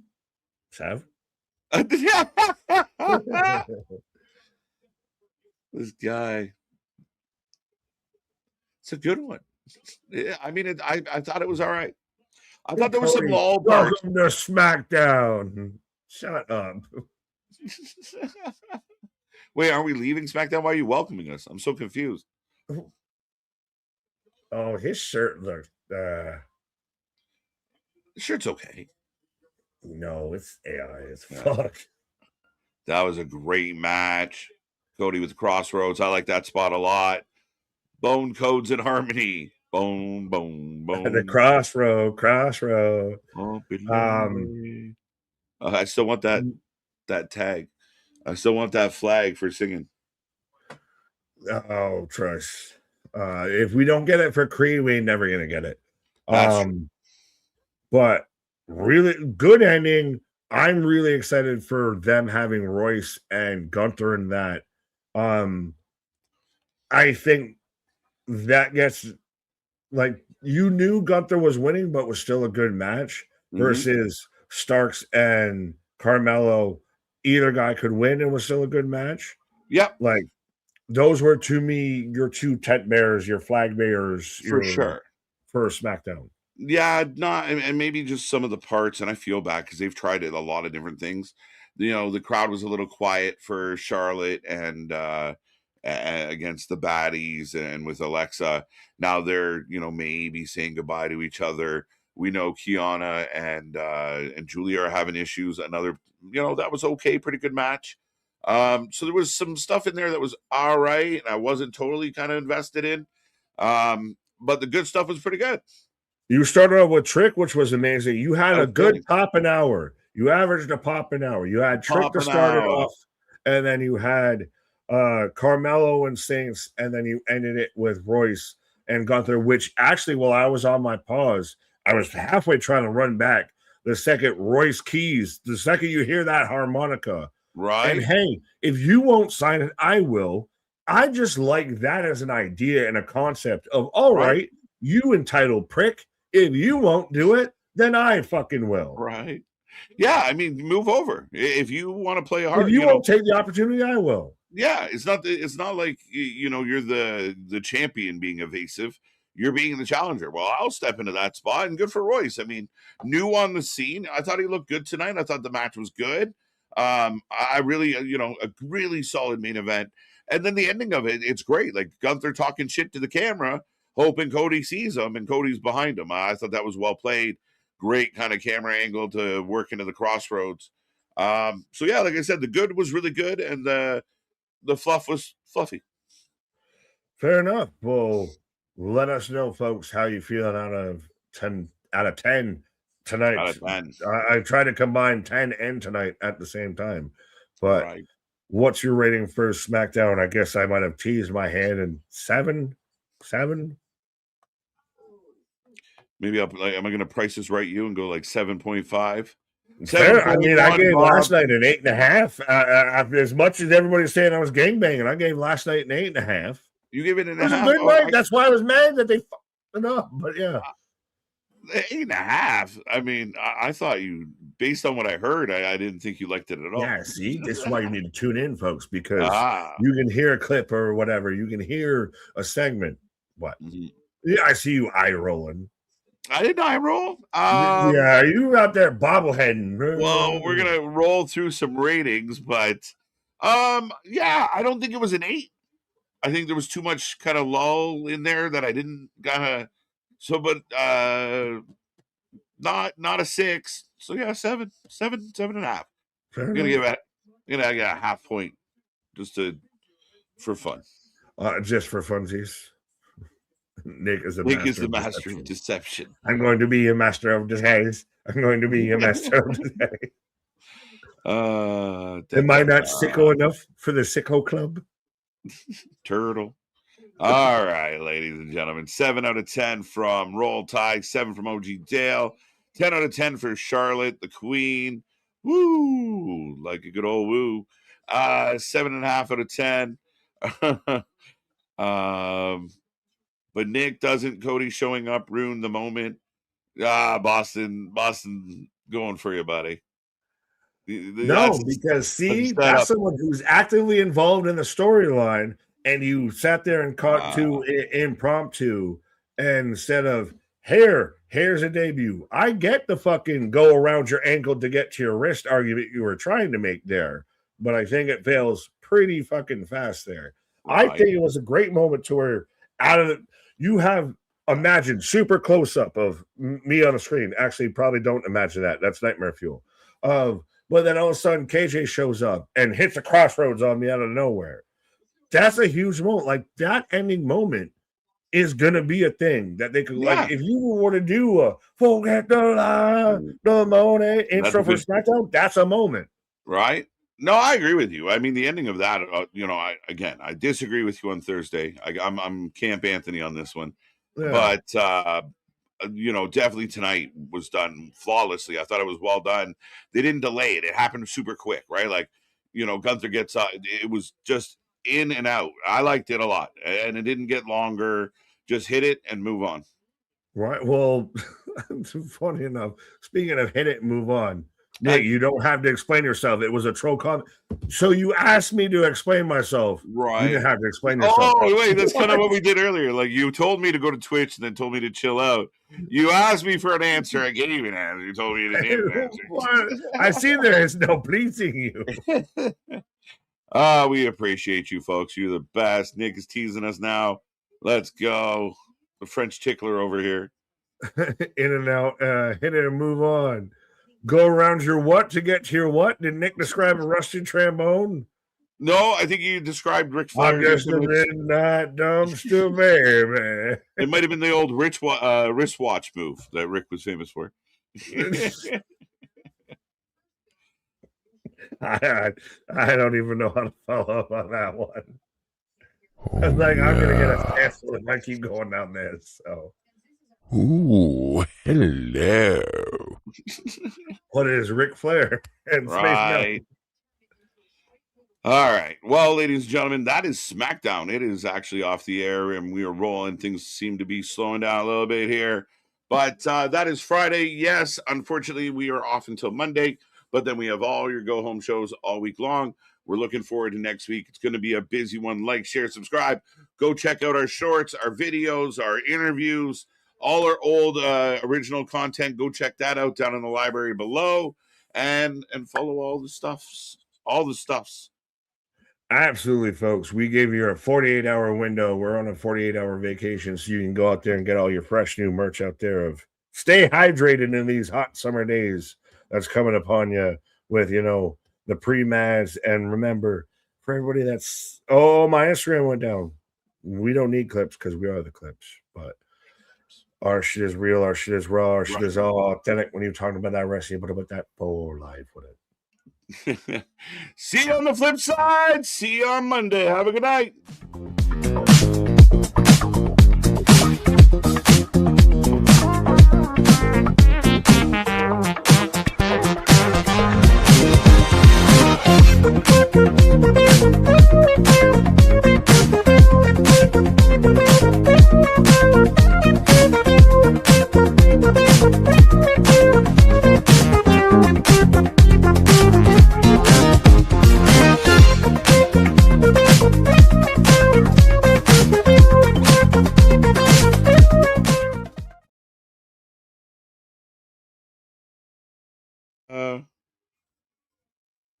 Say it, Nick. Say it. Hashtag pre-man. What? Have a good night.